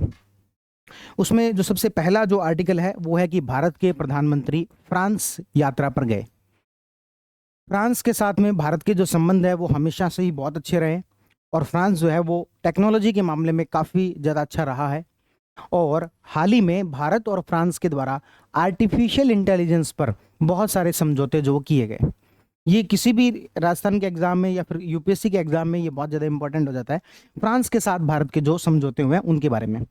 देखो IR में जब हम करंट अफेयर पढ़ते हैं तो हमें जो की वर्ड हैं वो याद रह जाए कि कौन से देश से संबंधित है, ये सफिशिएंट होता है, या फिर ये सबसे ज़्यादा इंपॉर्टेंट होता है। तो यदि हम देखते हैं कि भाई भारतीय प्रधानमंत्री की विदेश यात्राएं, तो सबसे पहले हम बात करते हैं फ्रांस की यात्रा। It was 6th official visit of prime minister Narendra Modi to France. भारतीय प्रधानमंत्री की 6ठी आधिकारिक यात्रा थी। इस समय में 10 समझौतों पर हस्ताक्षर किए गए, जिसमें कि मेनली सबसे बड़े स्तर पर जो उभर के आया वो था आर्टिफिशियल इंटेलिजेंस। इसके अलावा आपको पता होगा कि जो आपके फ्रांस जो है वो एक प्रोजेक्ट भी चला रहा है वहाँ पर ITER नाम से, थर्मोडायनेमिक्स, यानी कि जो न्यूक्लियर पावर जो होती है उसका कैसे यूज किया जाए न्यूक्लियर फ्यूजन के माध्यम से। आपने साइंस एंड टेक के अंदर पढ़ा होगा न्यूक्लियर फ्यूजन, नाभिकीय संलयन। तो वहां पर भी प्रधानमंत्री मोदी जाके आए, तो दो बड़े जो चीजें निकल के आई वो था आर्टिफिशियल इंटेलिजेंस पर एक एग्रीमेंट, और दूसरा भारतीय प्रधानमंत्री का जहां पर नाभिकीय संलयन यानी कि न्यूक्लियर फ्यूजन को लेकर जो प्रोजेक्ट चल रहा है वहां पर जाके आना। ठीक है, तो देखते हैं कि क्या क्या बात हुई। सबसे पहला, कृत्रिम बुद्धिमत्ता पर भारत और फ्रांस के बीच में एक डिक्लेरेशन पेपर जारी किया गया। भारत और फ्रांस के बीच एक घोषणा पत्र जारी किया गया आर्टिफिशियल इंटेलिजेंस पर। स्मॉल मॉड्यूलर रिएक्टर और एडवांस मॉड्यूलर रिएक्टर के विकास पर सहयोग को लेकर समझौता बना। ठीक है ना, तो ये अब टेक्निकल है, इसमें डिटेल में जाने की आवश्यकता नहीं है। भारत, फ्रांस और हिंद प्रशांत, भारत, फ्रांस और दूसरा तीसरा क्या, इंडो पैसिफिक, इनके विकास सहयोग की शुरुआत की गई, जिसका उद्देश्य है इस पूरे इंडो पैसिफिक एरिया के अंदर शांति बनी रहे और नई नई तकनीकों के साथ विकास हो। तीसरी दुनिया के देशों की जलवायु और संधारणीय विकास पर केंद्रित है, यानी कि जो सस्टेनेबल डेवलपमेंट है वो यहां पर होना चाहिए। इसके अलावा बात करें, मार्सिले करके एक जगह है, वहां पर भारत ने एक वाणिज्य दूतावास, कमर्शियल कॉन्सुलेट जो है उसकी शुरुआत की। कहां पर, मार्सिले के अंदर। इंपॉर्टेंट पॉइंट, भारत और फ्रांस के बीच में फ्रिंड एक्स, फ्रिंड एक्स का मतलब है, FR का मतलब है फ्रांस और IND का मतलब है इंडिया, एक्स, एक्स यानी कि स्टार्टअप, तो फ्रिंड एक्स स्टार्टअप पर समझौता जो किया गया। फिर से पूरी बात को देखते हैं, भारत और फ्रांस के बीच में क्या क्या हुआ। सबसे पहली बात मैं कह रहा हूं कि भारतीय प्रधानमंत्री की कौन सी यात्रा थी, ये 6ठी यात्रा थी। आर्टिफिशियल इंटेलिजेंस पर दोनों देशों ने मिलकर एक डिक्लेरेशन पेपर जो है जारी किया। इसके अलावा मार्शले नाम की एक जगह है फ्रांस के अंदर, वहां पर क्या बनाया गया, वाणिज्य दूतावास शुरू किया जाएगा, इस बात को लेकर सहमति बनी। इसके अलावा भारत और फ्रांस के बीच में फ्रिंड एक्स नाम से एक जो है वो शुरुआत की गई, जिसमें FR का मतलब है फ्रांस, IND का मतलब है इंडिया और X का मतलब जो स्टार्टअप से जुड़ा होता है। इस प्रकार का एक स्टार्टअप को बढ़ावा देने, ये किस चीज को लेकर है, ये डिफेंस से रिलेटेड है। X का मतलब यहां पर डिफेंस वाला है, डिफेंस स्टार्टअप है ये। कैसा स्टार्टअप है ये, डिफेंस स्टार्टअप। क्या मतलब हुआ डिफेंस स्टार्टअप का, भाई भारत जो है चाहता है कि मैन्युफैक्चरिंग के फील्ड के अंदर डिफेंस की मैन्युफैक्चरिंग भारत खुद करे। कुछ समय पहले तक भारत जो डिफेंस इक्विपमेंट के मामले में, रक्षा जो भी वस्तुएं होती है उस मामले में पूरी तरीके से इंपोर्ट पर निर्भर था। धीरे धीरे भारत ने अपने जो निजी जो क्षेत्र है, प्राइवेट सेक्टर है, उसको प्रमोट करना शुरू किया कि आप ऐसे कुछ स्टार्टअप शुरू करो, हम आपको इसके लिए फंडिंग प्रोवाइड करेंगे। ऐसा ही एक स्टार्टअप जो है इंडिया और USA के बीच में भी हो रखा है। इंडिया और USA के बीच में भी डिफेंस को लेकर एक ऐसे स्टार्टअप पहल शुरू की जा चुकी है। उसी प्रकार से अभी फ्रांस और इंडिया के बीच में डिफेंस स्टार्टअप को लेकर एक पहल शुरू की गई है। फ्रांस ही क्यों, क्योंकि फ्रांस भारत का हमेशा डिफेंस के मामले में सहयोगी रहा है। जब पूरी दुनिया ने भारत के ऊपर न्यूक्लियर जो आपके बम जो होता है उसका एक्सपेरिमेंट करने के लिए जब पूरी दुनिया ने भारत के ऊपर बैन लगा दिया था, तब फ्रांस था जिसने कि हमारा साथ दिया था। इसके अलावा फ्रांस से हम वैसे भी डिफेंस इक्विपमेंट बहुत सारे इंपोर्ट करते हैं, राफेल हो या फिर और भी बहुत सारे हैं जो कि हम इंपोर्ट करते हैं। इसी वजह से भारत ने फ्रांस के साथ में फ्रिंड एक्स नाम से एक डिफेंस स्टार्टअप पहल जो वो शुरू की है। ठीक है ना, और इसके अलावा देखते हैं क्या और है, भारत और फ्रांस नवाचार वर्ष 2026 के लोगो का लोकार्पण जो वो किया गया है ना। तो भारत और फ्रांस ने 2026 को इंडिया फ्रांस एक तरीके से नवाचार वर्ष, इनोवेशन ईयर के रूप में मनाने की घोषणा की है।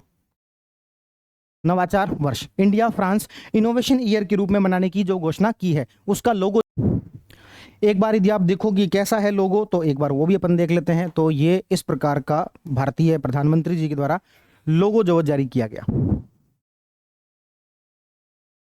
इनोवेशन सन 2026।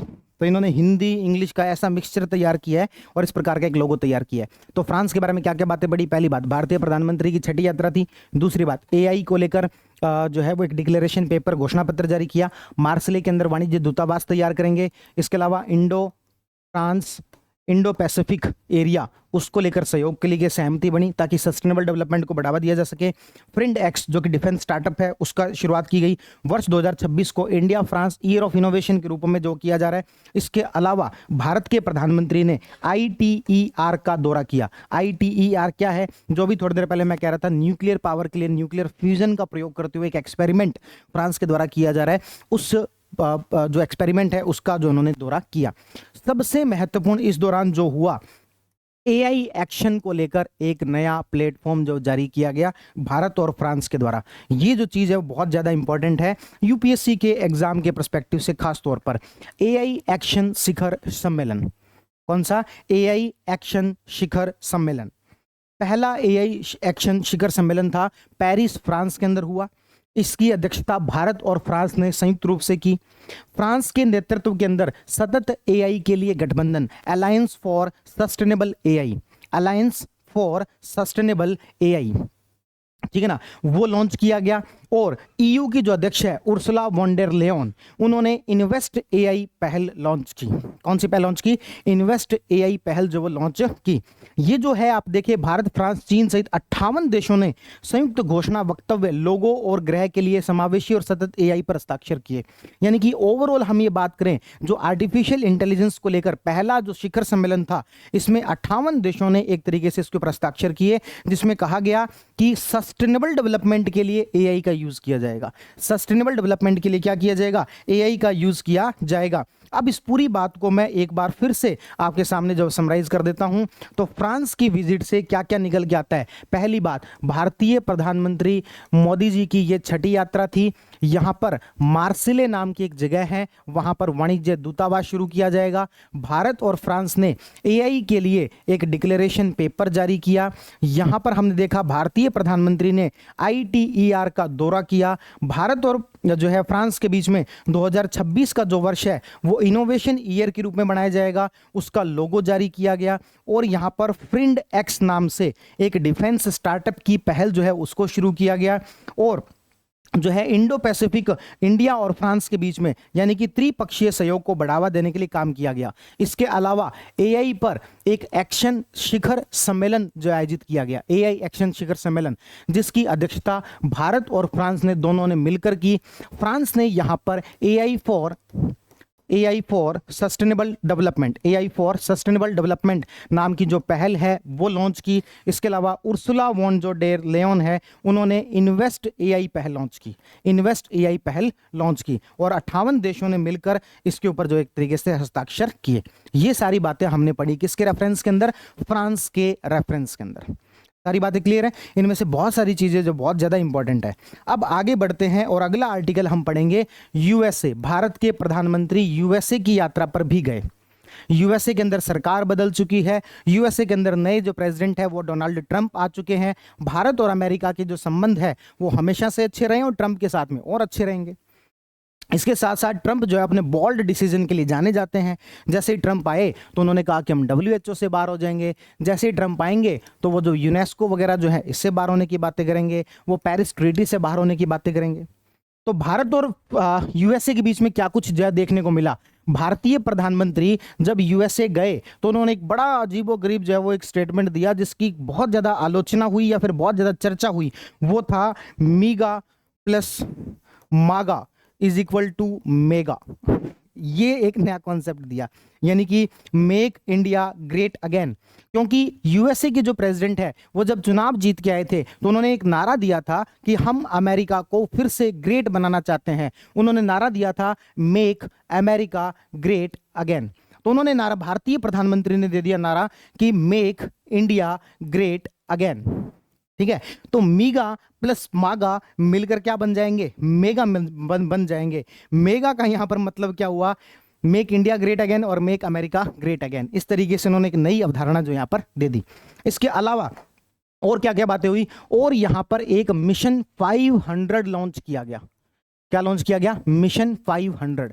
मिशन 500 का मतलब था भारत और अमेरिका के बीच द्विपक्षीय जो व्यापार है वो $500 बिलियन तक पहुंचाना है। Bilateral trade between India and USA जो उसको कितना लेके जाना है? $500 बिलियन जो वो लेके जाना है। इसके अलावा भारतीय प्रधानमंत्री ने एक नया नाम यहां पर और दे दिया, वो था ट्रस्ट। क्या नाम दे दिया? ट्रस्ट। ये ट्रस्ट का क्या मतलब हुआ? ट्रस्ट का मतलब ये हुआ, कहा गया कि यूएसए इंडिया ट्रस्ट साझेदारी लॉन्च की गई, यानी कि transforming the relationship utilising strategic technology. क्या बोल दिया? Transforming relationship utilising strategic technology. कुल मिलाकर ज्यादा कोई लंबी चौड़ी बात नहीं है। ये बात कही गई है कि हम टेक्नोलॉजी के माध्यम से दोनों देश एक दूसरे के बीच जो संबंध को सुधारेंगे। टेक्नोलॉजी के माध्यम से जो टेक्नोलॉजी का यूज करते हुए दोनों देश जो एक दूसरे के साथ संबंधों को क्या करेंगे, सुधारेंगे। तो इसका उद्देश्य महत्वपूर्ण खनिजों, फार्मास्यूटिकल्स, एडवांस मटेरियल, रक्षा, आर्टिफिशियल इंटेलिजेंस आदि क्षेत्रों में सहयोग को बढ़ाना है। इसके अलावा भारत और यूएसए के बीच में एक कॉम्पैक्ट पहल जो शुरू की गई, 21वीं सदी के लिए एक कॉम्पैक्ट पहल जो यूज शुरू की गई। यहां पर ये जो यूएस इंडिया कॉम्पैक्ट पहल है, इसका मतलब और कुछ नहीं है, बस यही वाली लाइन है। एक लाइन इन्होंने थोड़ा सा उल्टा पुल्टा लिख दिया कि भारत और अमेरिका 21वीं सदी के अंदर रक्षा समझौते के अंदर 10 वर्षीय फ्रेमवर्क पर एक हस्ताक्षर किए गए, यानी कि अगले 10 वर्षों तक भारत और यूएसए जो वो डिफेंस के मामले में एक दूसरे का सहयोग करेंगे। और एक क्या चलाया गया, मिशन 500, जिसका उद्देश्य क्या था, 2030 तक भारत और अमेरिका के बीच में बायलैटरल जो ट्रेड है उसको कितना पहुंचा देना है, $500 बिलियन। तो इस तरीके से हमने क्या क्या देखा, पहली बात यूएसए के साथ में क्या क्या हुआ, पहली बात मीगा प्लस मागा, ये तो वैसे कोई एग्जाम में पूछेगा नहीं।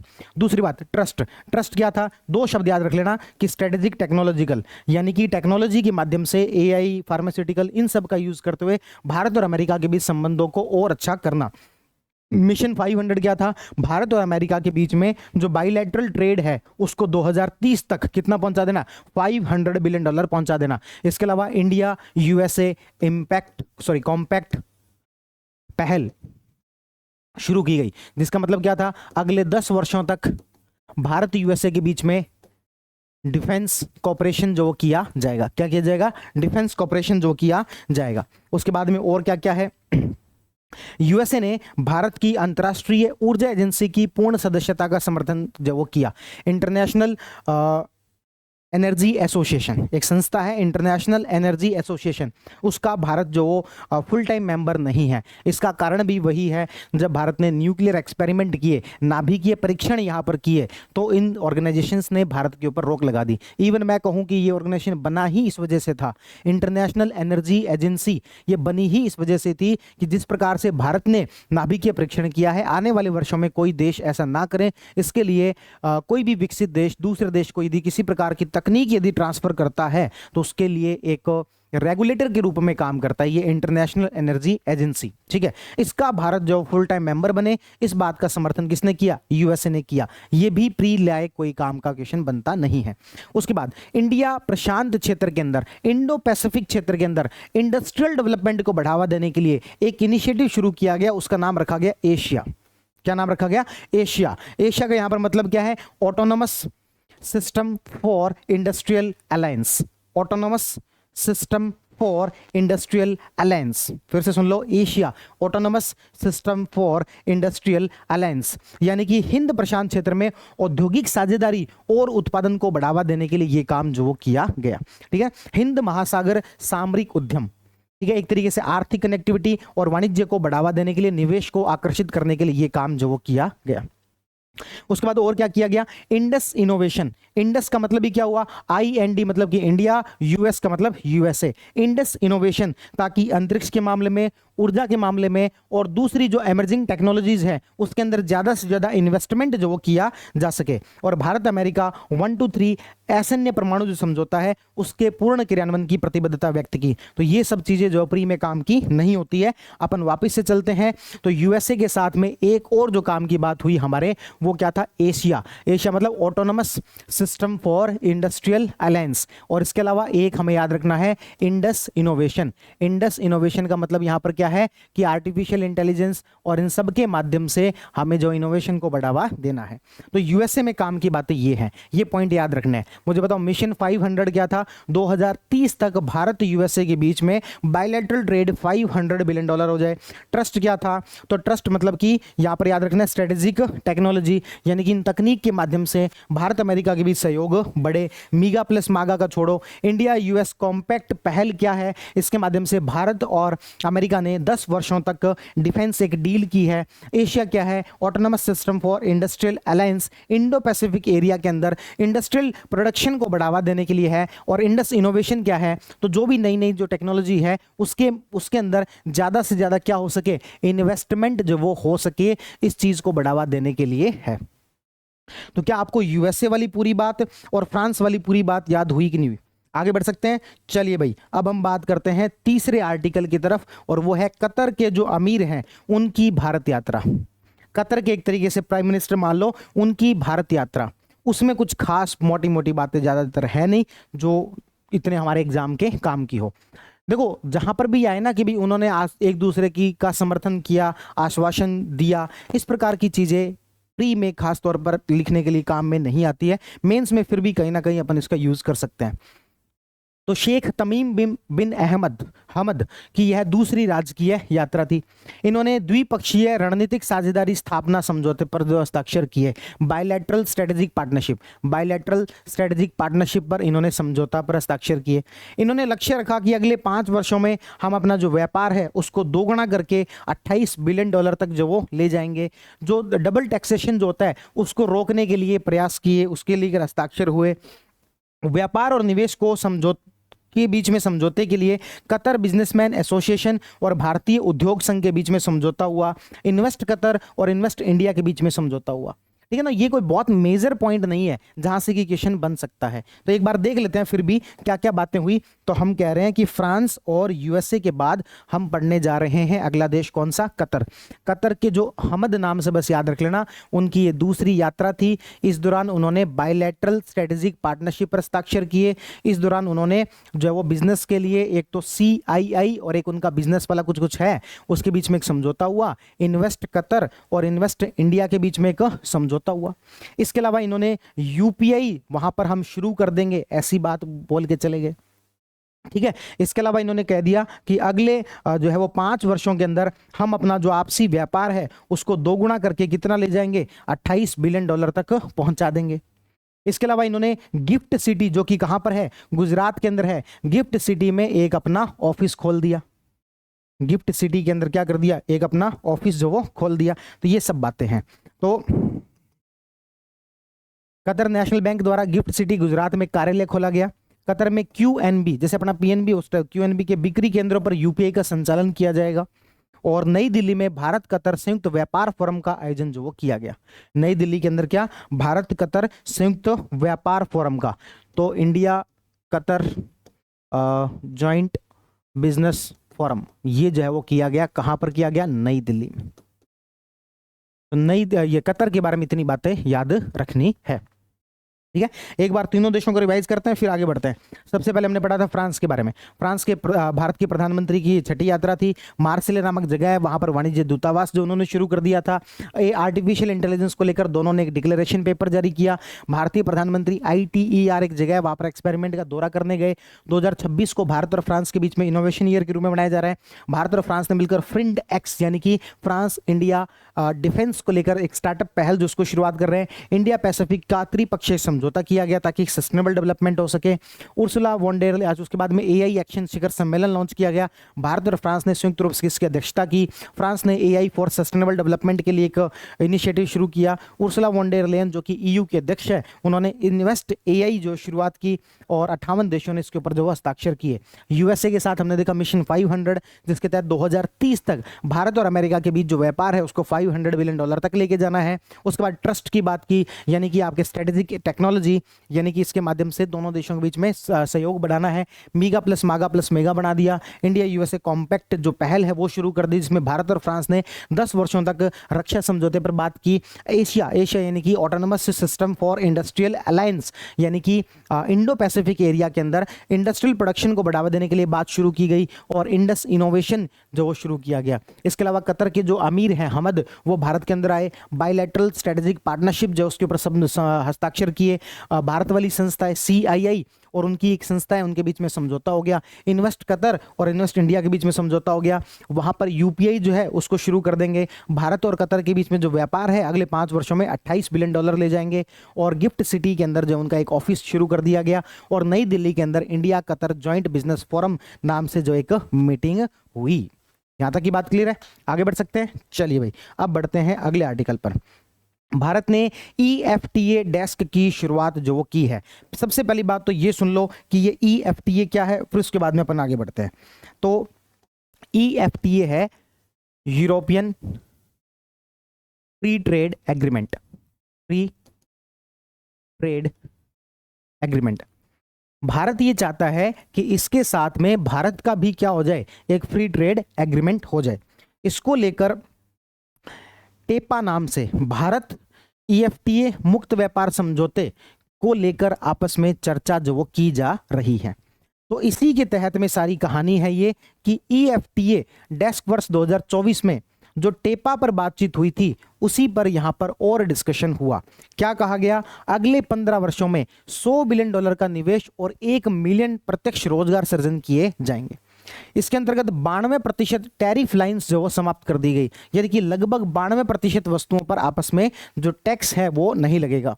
100% गैर कृषि उत्पादों को बगैर बाधा के ईएफटी बाजार में पहुंच जो प्रदान की जाएगी। देखो, जो यूरोप है भारत के एग्रीकल्चर प्रोडक्ट से एक तरीके से बहुत डरता है। उनका कहना है कि भारत में किसानों को सब्सिडी दे देकर इतना सस्ता प्रोडक्ट एक तरीके से आ जाता है कि हम यानी कि यूरोप जो है भारतीय एग्रीकल्चर प्रोडक्ट से कंपीट ही नहीं कर पाएगा। इसलिए भारत के जो एग्रीकल्चर प्रोडक्ट्स हैं उसको हम यूरोप के अंदर अनुमति नहीं देंगे। किसे दे देंगे, गैर कृषि उत्पादों को दे देंगे। नॉन एग्रीकल्चर जो प्रोडक्ट्स हैं उससे हमें कोई खास समस्या नहीं है। सेवा उत्पादों की पहुंच का विस्तार किया गया। तो ओवरऑल हम कह सकते हैं भारत और यूरोप के बीच में फ्री ट्रेड एग्रीमेंट की दिशा में कदम जो आगे बढ़ाए गए। ऐसा उतना इंपॉर्टेंट आर्टिकल नहीं है। आगे बढ़ते हैं, इंटरनेशनल बिग कैट अलायंस। ये क्या है इंटरनेशनल बिग कैट अलायंस? पहली बात मुझे बताओ, बिग कैट का मतलब क्या हुआ? बिग कैट का मतलब बिल्ली का बड़ा रूप। बिल्ली का बड़ा रूप का मतलब क्या हो गया? अपने घरों में बिल्ली देखते हैं, उसी प्रजाति के कुछ 7 जीव और आते हैं, उसको बिग कैट अलायंस के नाम से जानते हैं। जो टाइगर है एक तरीके से बड़ी बिल्ली ही है, उसी प्रजाति में आता है। तो टाइगर है या फिर जैगुआर है या फिर जो प्यूमा है, जो कंपनियों के नाम अपन देखते हैं ना, तो ये क्या है, अलग अलग प्रकार के बिग कैट है। तो इन 7 जो बिग कैट जो आती हैं वो जिन देशों में पाई जाती हैं उनका संरक्षण करने के लिए, उनको कंजर्व करने के लिए एक अलायंस किया गया। आपको पता है कि टाइगर भारत में काफी ज्यादा जो पाए जाते हैं, इवन मैं कहूं सबसे ज्यादा टाइगर भारत के अंदर पाए जाते हैं। तो उनको कंजर्व करने के लिए, उनके संरक्षण के लिए जो जिन जिन देशों के अंदर ये बिग कैट पाए जाते हैं उनका एक अलायंस बनाया गया, उनका एक गठबंधन बनाया गया, जिसको नाम दिया गया इंटरनेशनल बिग कैट अलायंस। ये भारत ने 2023 के अंदर बनाया था, जब भारत ने प्रोजेक्ट टाइगर शुरू किया था 1973 में। प्रोजेक्ट टाइगर कब शुरू किया था? 1973 में। उसके 50 वर्ष पूरे होने पर भारत के द्वारा एक अलायंस शुरू किया गया जिसका नाम था इंटरनेशनल बिग कैट अलायंस। तो फिर से पूरी बात की समरी मैं यदि करूं कि भारत ने प्रोजेक्ट टाइगर की शुरुआत की थी 1973 में, और जब उसके 50 वर्ष पूरे हुए तो हमने इसी उपलक्ष्य के अंदर इंटरनेशनल बिग कैट अलायंस की शुरुआत की, जिसका मुख्यालय, हेडक्वार्टर भी कहां होगा? भारत के अंदर होगा। भारत एक तरीके से संस्थापक सदस्य, फाउंडर मेंबर हो गया। अब उसके अंदर कई सारे और देश जो शामिल हो गए हैं। तो बस यही बात है कि ये अब इफेक्टिव हो गया, मतलब कि प्रभावी हो गया 23 जनवरी 2025 से। कब से? 23 जनवरी 2025 से ये जो संगठन है ये क्या हो गया? प्रभावी हो गया है। अब ये इफेक्ट के अंदर आ गया है। इसकी शुरुआत 2023 में प्रोजेक्ट टाइगर के 50 वर्ष पूरे होने पर की थी। इसका मुख्यालय भारत के अंदर होगा। उद्देश्य क्या है? 7 बिग कैट प्रजातियों का संरक्षण करना। कौन कौन सी आती है उसमें? टाइगर आता है, लॉयन आता है, तेंदुआ है, हिम तेंदुआ है, चीता है, जैगुआर है और प्यूमा है। यह एक बहुराष्ट्रीय और बहु एजेंसी गठबंधन है, मल्टीनेशनल मल्टी एजेंसी। बहुत सारे देश शामिल है, बहुत सारी एजेंसीज इसमें शामिल है। इसमें बिग कैट रेंज और गैर रेंज दोनों शामिल है, मतलब ऐसे देश जहां पर कि ये बिग कैट पाए जाते हैं वो भी शामिल है, जहां पर नहीं पाए जाते वो भी इसमें शामिल है। 27 देश सदस्यता हेतु सहमति जिसकी दे चुके हैं। तो ओवरऑल सबसे इंपॉर्टेंट बात आती है इंटरनेशनल बिग कैट अलायंस का कब प्रभावी हो गया? तो 23 जनवरी 2025। इसकी शुरुआत कब हुई थी? 2023 में, जब प्रोजेक्ट टाइगर के 50 वर्ष पूरे हुए थे। भारत ने इसकी शुरुआत की थी। इसका हेडक्वार्टर कहां पर है? तो भारत के अंदर है। बात क्लियर है? आगे बढ़ते हैं। भारत ने BOBPIGO की अध्यक्षता संभाली। अब ये क्या है? Bay of Bengal. BOB का मतलब है bay of Bengal, inter governmental organisation. क्या मतलब हुआ? बे ऑफ बंगाल के आसपास के जो देश हैं, बे ऑफ बंगाल के जो आसपास के जो देश हैं उनका एक इंटर गवर्नमेंटल ऑर्गेनाइजेशन है, अंतर सरकारी संगठन है। उन सरकारों का एक संगठन है जिसमें कि समय समय पर अलग अलग लोग अध्यक्षता करते हैं। इस बार इसकी अध्यक्षता कौन कर रहा है? भारत कर रहा है। ये जो BOB इंटर गवर्नमेंटल ऑर्गेनाइजेशन है इसकी शुरुआत 2003 में हुई थी। कब हुई थी? 2003 के अंदर हुई थी। बस वही बात हम कह रहे हैं, बंगाल की खाड़ी अंतर सरकारी संगठन, bay of Bengal inter governmental organisation, जिसकी शुरुआत 2003 में हुई थी। इसमें कौन कौन से देश शामिल है? इसमें भारत है, इसमें बांग्लादेश है, इसमें श्रीलंका है और इसके अंदर मालदीव है। ये 4 देश हैं, भारत, बांग्लादेश, श्रीलंका और मालदीव। ठीक है, और ये जो है क्या करेंगे, तो सिंपल सी बात है, यहां पर सस्टेनेबल डेवलपमेंट वगैरह की बातें करेंगे। तो इस तरीके से हम बात करें, bay of Bengal inter governmental organisation की अध्यक्षता जो भारत ने अभी संभाली है, इसकी शुरुआत कब हुई थी? 2003 के अंदर हुई थी। इसमें कितने देश हैं? इसमें 4 देश हैं, भारत है, बांग्लादेश है, श्रीलंका है और मालदीव से। कैली फंड, ये थोड़ा सा इंपॉर्टेंट है, इसको थोड़ा सा स्टार मार्क कर लेना। कैली फंड, कैली फंड क्या है? तो CBD, जैव विविधता अभिसमय, convention for biological diversity, CBD, उसके तहत COP16 रोम इटली में इसको लॉन्च किया गया था। इसके तहत कन्वेंशन फॉर बायोलॉजिकल डाइवर्सिटी, आपको पता होगा ना, अलग अलग प्रकार के अलग अलग कन्वेंशन है। जैसे एक कन्वेंशन है united nation convention for climate change, climate change को लेकर अलग है। उसी प्रकार से एक है UNCCD convention for combating desertification, उसको लेकर अलग है। उसी प्रकार से एक है united nation convention for biological diversity. Biological diversity को लेकर जो COP16 है वो कहां पर हुआ था? रोम इटली के अंदर। उसके अंदर लॉन्च किया गया था किसे? कैली फंड को। क्या होगा इसके माध्यम से? इसके माध्यम से अलग अलग जो देश हैं वो एक फंड इकट्ठा करेंगे और उसके माध्यम से, यदि आपने कभी बायोलॉजिकल डेवलपमेंट वाले इस कन्वेंशन को पढ़ा हो, थोड़ा सा डिटेल में जाना पड़ेगा। Convention for biological development, sorry diversity, biological diversity के अंदर एक चीज होती है जिसको हम बोलते हैं living modified organism. Living modified organism यानी कि ऐसे जीव जिसमें कुछ जेनेटिक चेंज किए गए हैं, जैसे मान लो कि भाई बीटी कॉटन टाइप के, ऐसे कोई जीव एक देश से दूसरे देश के अंदर ट्रांसफर किए जाते हैं, तो उसका ध्यान रखता है ये कन्वेंशन के तहत, इसका ध्यान रखा जाता है। कौन से जीवों का? लिविंग मॉडिफाइड ऑर्गेनिज्म, ठीक है, उनका ध्यान रखा जाता है इस कन्वेंशन के तहत। बस उसी के लिए फंड जुटाने की बात चल रही है। बस उसी के लिए क्या फंड जुटाने की बात चल रही है कि कौन सा देश एक देश से दूसरे देश में ऐसे जीव यदि ट्रांसफर कर रहा है तो उसकी इंफॉर्मेशन हमारे पास रहनी चाहिए। उसकी क्या रहनी चाहिए? इंफॉर्मेशन हमारे पास रहनी चाहिए। उसी को लेकर बस ये पूरा का पूरा प्लान है। क्या कहा जा रहा है? आनुवांशिक संसाधनों से संबंधित डिजिटल अनुक्रम सूचना के उपयोग से होने वाले लाभों के निष्पक्ष और न्यायसंगत बंटवारे के लिए जैव विविधता वित्त को बढ़ावा देना। ओवरऑल आपको याद रखना है कैली फंड किससे संबंधित है? तो कन्वेंशन फॉर बायोलॉजिकल डाइवर्सिटी से संबंधित है। मेन बात आपको इसके अंदर ये याद रखनी है, ठीक है।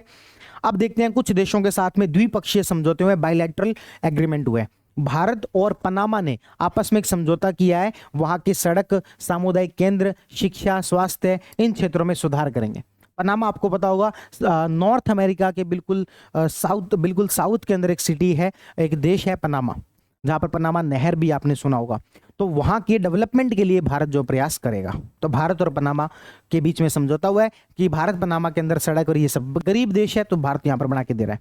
भारत और अर्जेंटीना ने लिथियम खनन और अन्वेषण के लिए समझौता किया है। किसने? भारत और अर्जेंटीना ने। अर्जेंटीना कहां पड़ता है? आपको पता है साउथ अमेरिका के अंदर एक देश पड़ता है अर्जेंटीना। कौन सा देश पड़ता है? अर्जेंटीना। ये यहां पर जो 3 देश है इसको लिथियम ट्राइंगल के नाम से भी जाना जाता है। किस नाम से जाना जाता है? Lithium triangle. यानी कि अर्जेंटीना जो है वो लिथियम प्रोडक्शन के मामले में काफी मतलब उच्च अग्रणी स्थानों में से एक स्थान जो रखता है। तो इसीलिए भारत ने अर्जेंटीना के साथ में एक समझौता किया है कि लिथियम की माइनिंग और उसको लेकर और कौन कौन से नए प्रयोग किए जा सकते हैं उसको लेकर एक समझौता किया है। तो भारत ने पनामा के साथ तो समझौता किया कि वहां डेवलपमेंट करके देंगे, और अर्जेंटीना के साथ किया कि लिथियम को लेकर और क्या कुछ अच्छा हो सकता है उसको लेकर मिलकर प्रयास करते हैं। भारत का जो एक संस्था है इसका नाम है CSIR, council for scientific and industrial research. क्या है? Council for scientific and industrial research. उसके बीच में, और नेपाल की ही भी ऐसी ही एक संस्था है, उसके बीच में तकनीकी सहयोग के लिए समझौता हुआ है। तो भारत और नेपाल के बीच में रिसर्च को लेकर, तकनीक को लेकर एक समझौता हुआ है। नेपाल और फ्रांस ने हाइड्रो नेपाल परियोजना शुरू करने के लिए समझौता किया। भारत का नहीं है इसमें, नेपाल और फ्रांस ने कौन सी परियोजना के लिए? हाइड्रो नेपाल परियोजना शुरू करने के लिए समझौता किया है। ठीक है, उसके बाद हम पढ़ेंगे रिपोर्ट्स और सूचकांक। लेकिन पहले जो हमने 3 पेज पढ़े हैं उसको फटाफट रिवाइज करते हैं, उल्टे से शुरू करते हैं। तो नेपाल और फ्रांस ने हाइड्रो नेपाल समझौते के लिए, भारत और नेपाल का समझौता किस चीज को लेकर हुआ है, तो जो है रिसर्च को लेकर हुआ है। भारत की CSIR संस्था है, उनकी नेपाल की भी कोई तकनीकी संस्था है, उनके बीच में समझौता हुआ है। अर्जेंटीना के साथ किस प्रकार का समझौता हुआ है, लिथियम के खनन को लेकर। भारत का पनामा के साथ किस प्रकार का समझौता हुआ है कि वहां पर हम क्या करके देंगे, सड़क वगैरह बना के देंगे। कैली फंड क्या था, तो कन्वेंशन फॉर बायोलॉजिकल डाइवर्सिटी, उसको बढ़ावा देने के लिए रोम इटली के COP16 के अंदर जो इसकी शुरुआत हो गई थी, उसी को लेकर एक जो है वो फंड बनाया गया, इसको कैली फंड के नाम से जानते हैं। इंटरनेशनल बिग कैट अलायंस क्या है, तो 2023 में बन गया था, लेकिन 23 जनवरी 2025 से वो इफेक्ट में आ रहा है। इसके अंदर जो वो 7 जो बिग कैट है वो उसमें शामिल होती है। एक हमने पढ़ा था BOBIGO, यानी कि ये क्या है, bay of Bengal inter governmental organisation, जिसमें कि 4 देश हैं, भारत है, श्रीलंका है, बांग्लादेश है और मालदीव है। इसकी अध्यक्षता इस बार किसने संभाली है, भारत ने संभाली है। कतर वाले जो है हमद, वो भारत के अंदर आए थे और वो सारी बातें अपन ऑलरेडी डिटेल में बात कर चुके हैं। एक बीच में आर्टिकल रह गया, हाँ, EFTA वाला, तो भारत और इनके बीच में एक समझौता वगैरह ऐसा कुछ चीजें हुई है। क्या यहां तक की बातें एकदम क्लियर है? तो अब हम पढ़ते हैं IR के अंदर कुछ एक दे रखी है इंडेक्स वगैरह। सबसे पहले इंडेक्स है जिसका नाम है करप्शन परसेप्शन इंडेक्स। कौन सा इंडेक्स, करप्शन परसेप्शन इंडेक्स। ये आपको पता होगा, एक ऑर्गेनाइजेशन है जिसका नाम है ट्रांसपेरेंसी इंटरनेशनल, उसके द्वारा निकाली जाती है, हर बार निकाली जाती है, हर वर्ष निकाली जाती है, ट्रांसपेरेंसी इंटरनेशनल। ट्रांसपेरेंसी इंटरनेशनल कौन सी इंडेक्स, करप्शन परसेप्शन इंडेक्स। किसी देश के अंदर कितना ज्यादा क्या करप्शन वगैरह होता है उसको बताने वाले एक इंडेक्स है करप्शन परसेप्शन इंडेक्स, जो कि हर साल निकाली जाती है। कुछ एक पैरामीटर हैं, उनके बेसिस पर, पैरामीटर वगैरह याद रखना हमारे लिए इंपॉर्टेंट नहीं है। कौन से देश है जहां पर की करप्शन वगैरह ज्यादा होता है, इसको लेकर क्या कुछ बताया गया। सबसे पहली बात कर लेते हैं, शीर्ष देश है डेनमार्क, यानी कि जहां करप्शन सबसे कम होता है। पिछली बार भी यही पहले नंबर पर था, इस बार भी यही पहले नंबर पर है। याद करने के लिए बताया हुआ था कि करप्शन करोगे तो फिर मार दिए जाओगे, करप्शन करोगे तो मार दिए जाओगे, यानी कि डेनमार्क। डैन याद रखने के लिए मार्क ऐसे याद रख लो, डेनमार्क। यदि करप्शन करोगे तो क्या, मार दिए जाओगे। तो पहले रैंक पर कौन है, डेनमार्क है। सबसे लास्ट रैंक पर कौन है, तो वेनेजुएला है, जिसमें कि सब आपस में मिले जुले हुए हैं। करप्शन के लिए सब आपस में क्या है, मिले जुले हुए हैं। वो देश सबसे लास्ट में है, यानी कि वेनेजुएला है। उससे पिछली बार, यानी कि इससे पिछली बार हम देखेंगे तो लास्ट रैंक पर था सोमालिया, जिसमें कि माल चोरी हो गया, करप्शन के कारण क्या हो गया, माल चोरी हो गया, वो सेकंड लास्ट रैंक पर है। तो लास्ट के 2 याद रखना, जो लोग आपस में क्या है, मिले जुले हुए हैं, वो सबसे लास्ट में, यानी कि वेनेजुएला सबसे लास्ट में और सोमालिया सेकंड लास्ट है। पहले पर कौन है, डेनमार्क। भारत की रैंक कौन सी है, तो भारत की रैंक है 96th, और पीछे चले गए। पिछली बार कौन सी थी, आई थिंक 85 86 के आसपास थी, शायद, हाँ ये 93 थी। इस बार भारत की रैंक कौन सी होगी, 96 होगी, और पीछे चले गए। ठीक है, तो भारत की रैंक याद रखना कौन सी है, 96। पहले पर कौन है, डेनमार्क, और लास्ट पर कौन है आपके, वेनेजुएला। अच्छा, ये कैसे डिसाइड होता है, यदि किसी का स्कोर 100 है यानी कि कोई भ्रष्टाचार नहीं होता, और यदि किसी का स्कोर 0 है तो सबसे भ्रष्ट देश वही है, यानी कि 0 की तरफ बढ़ेंगे तो भ्रष्टाचार बढ़ रहा है। इसी वजह से डेनमार्क का स्कोर कितना है, 90, इसीलिए वो पहले नंबर पर है, 100 के नजदीक है। भारत की रैंक क्या है, भारत का स्कोर क्या है, 38। भारत का स्कोर क्या है, 38। ठीक है ना, तो ये ध्यान रखना। इस सूचकांक के अनुसार भ्रष्टाचार जलवायु परिवर्तन के खिलाफ लड़ाई को और अधिक कठिन बना रहा है, इसको तो चलो हटाओ। कुल मिलाकर बस आपको याद रखना है, करप्शन परसेप्शन इंडेक्स कौन निकालता है, तो ट्रांसपेरेंसी इंटरनेशनल। पहली रैंक किसकी है, डेनमार्क की। लास्ट रैंक किसकी है, जो मिले जुले हुए हैं, यानी कि वेनेजुएला। भारत की रैंक हाँ 180 होगा भैया, सॉरी, हाँ सॉरी भाई, ये मैंने यहाँ पर थोड़ा गलत बोल दिया। 178 वेनेजुएला है, 179 सोमालिया है, सबसे लास्ट में दक्षिणी सूडान है, जिसका स्कोर सिर्फ कितना है, 8 है। अब ये मिला जुला याद मत कर लेना तुम, जो तुम इतनी मुश्किल से याद हुआ ना, इसको भूल जाओ। 180 पर, यानी कि सबसे लास्ट रैंक पर कौन है, दक्षिणी सूडान है ना, कौन सा है, दक्षिणी सूडान। ठीक है, और रैंक वाइज अपन ने देख लिया 0 से 100 वाली, और ये बात अपन ने देख ली। आगे बढ़ते हैं, अगला जो इंडेक्स है वो है जलवायु जोखिम सूचकांक। जलवायु जोखिम सूचकांक, क्लाइमेट क्या बोलते हैं इसको इंग्लिश में, क्लाइमेट, याद नहीं आ रहा क्या शब्द है इसके लिए, एक पर्टिकुलर एक टर्म है वही यूज करते हैं, जलवायु जोखिम सूचकांक। इसको जारी किया जाता है जर्मन वॉच के द्वारा। किसके द्वारा जारी किया जाता है, जर्मन वॉच के द्वारा। इसमें ये देखा जाता है कि भी कौन सी आपदाएं हैं जो कि जलवायु के लिए बड़ा खतरा इस वर्ष जो बन सकती है। ठीक है ना, जलवायु जोखिम सूचकांक ये निकाला जाता है जर्मन वॉच के द्वारा। ये 1993 से 2022 के बीच जलवायु जोखिमों की जांच जो करती है, जहां पर जो हाँ क्लाइमेट रिस्क इंडेक्स, हाँ इसको बोलते हैं क्लाइमेट रिस्क इंडेक्स। जो क्लाइमेट रिस्क इंडेक्स है वो किसके द्वारा निकाली जाती है, तो वो निकाली जाती है जर्मन वॉच के द्वारा। ठीक है ना, ये चरम मौसमी जो घटनाएं हैं है ना, जो एक्सट्रीम वेदर कंडीशन है उसके बारे में बताती है। किसके बारे में बताती है, एक्सट्रीम वेदर कंडीशन, उससे प्रभावित देशों को सर्वोच्च रैंक देती है। यानी कि यहां पर जो है वो क्लाइमेट रिस्क सबसे ज्यादा है। यहां पर क्लाइमेट रिस्क क्या है, सबसे ज्यादा, जहां पर की एक्सट्रीम क्लाइमेट वेदर या फिर एक्सट्रीम वेदर जो रहता है वहां पर। इसमें पहले नंबर पर है डोमिनिका। डोमिनिका रिपब्लिक करके एक देश है छोटा सा, डोमिनिका, उसकी पहली रैंक है। अब भारत इसमें छठे नंबर पर है, चीन इसमें दूसरे नंबर पर है। यानी कि भारत जो है वो क्लाइमेट रिस्क के मामले में बहुत ज्यादा कोई सेफ कंट्री नहीं है। बाढ़, सूखा, झंझावत, वैश्विक विस्थापन वैश्विक इसके मुख्य कारण थे। और ये वाली जो चीजें हैं ये प्रीलिम्स के लिए इतनी यूजफुल नहीं है। तो हमें इसमें जो मेनली याद रखना है कि अभी तक हम 2 इंडेक्स पढ़ चुके हैं। कौन कौन सी 2 इंडेक्स पढ़ चुके हैं, सबसे पहले हमने याद की करप्शन परसेप्शन इंडेक्स, जो कि निकाली जाती है ट्रांसपेरेंसी इंटरनेशनल के द्वारा, जिसमें कि पहली रैंक पर कौन है, डेनमार्क, है ना, करप्शन किया तो मार दिए जाओगे। लास्ट रैंक पर कौन है, दक्षिणी सूडान। सेकंड लास्ट पर सोमालिया और थर्ड लास्ट पर है वेनेजुला। 180वें नंबर पर है दक्षिणी सूडान। भारत की रैंक कौन सी है, 96, जो कि पिछली बार 93 थी। उसके बाद दूसरी हमने याद की है क्लाइमेट रिस्क इंडेक्स, जलवायु जोखिम सूचकांक, जो निकाली किसके द्वारा जाती है, जर्मन वॉच के द्वारा, जिसमें देखा जाता है एक्सट्रीम वेदर कंडीशन किस देश में कितनी ज्यादा है। जिस देश में जितनी ज्यादा एक्सट्रीम वेदर कंडीशन होगी उस देश को उतना ही रिस्की बताया जाएगा। पहले नंबर पर जो देश माना जा रहा है वो है डोमिनिका, और चाइना जो है इसमें सेकंड नंबर पर है, और भारत की जो रैंक है वो है छठे नंबर पर। भारत की रैंक कौन से नंबर पर है, छठे नंबर पर, किसमें, क्लाइमेट रिस्क इंडेक्स के अंदर। आगे बढ़ते हैं, अगली इंडेक्स, इंटरनेट शटडाउन रिपोर्ट। कौन से देश में कितनी बार, कितने ज्यादा बार इंटरनेट शटडाउन किया जाता है। जैसे अपन कई बार देखते हैं कि छोटा मोटा कोई दंगा हो गया, हमारे यहाँ पर एक दिन के लिए इंटरनेट बंद कर दिया जाएगा। कोई एग्जाम भी हो रहा है राजस्थान के अंदर, तो तब भी इंटरनेट जो है वो डाउन कर दिया जाएगा। इसी को बोलते हैं इंटरनेट शटडाउन। तो इस प्रकार की जो रिपोर्ट है, एक संस्था है उसका नाम है एडवोकेसी। क्या नाम है, एडवोकेसी। तो इस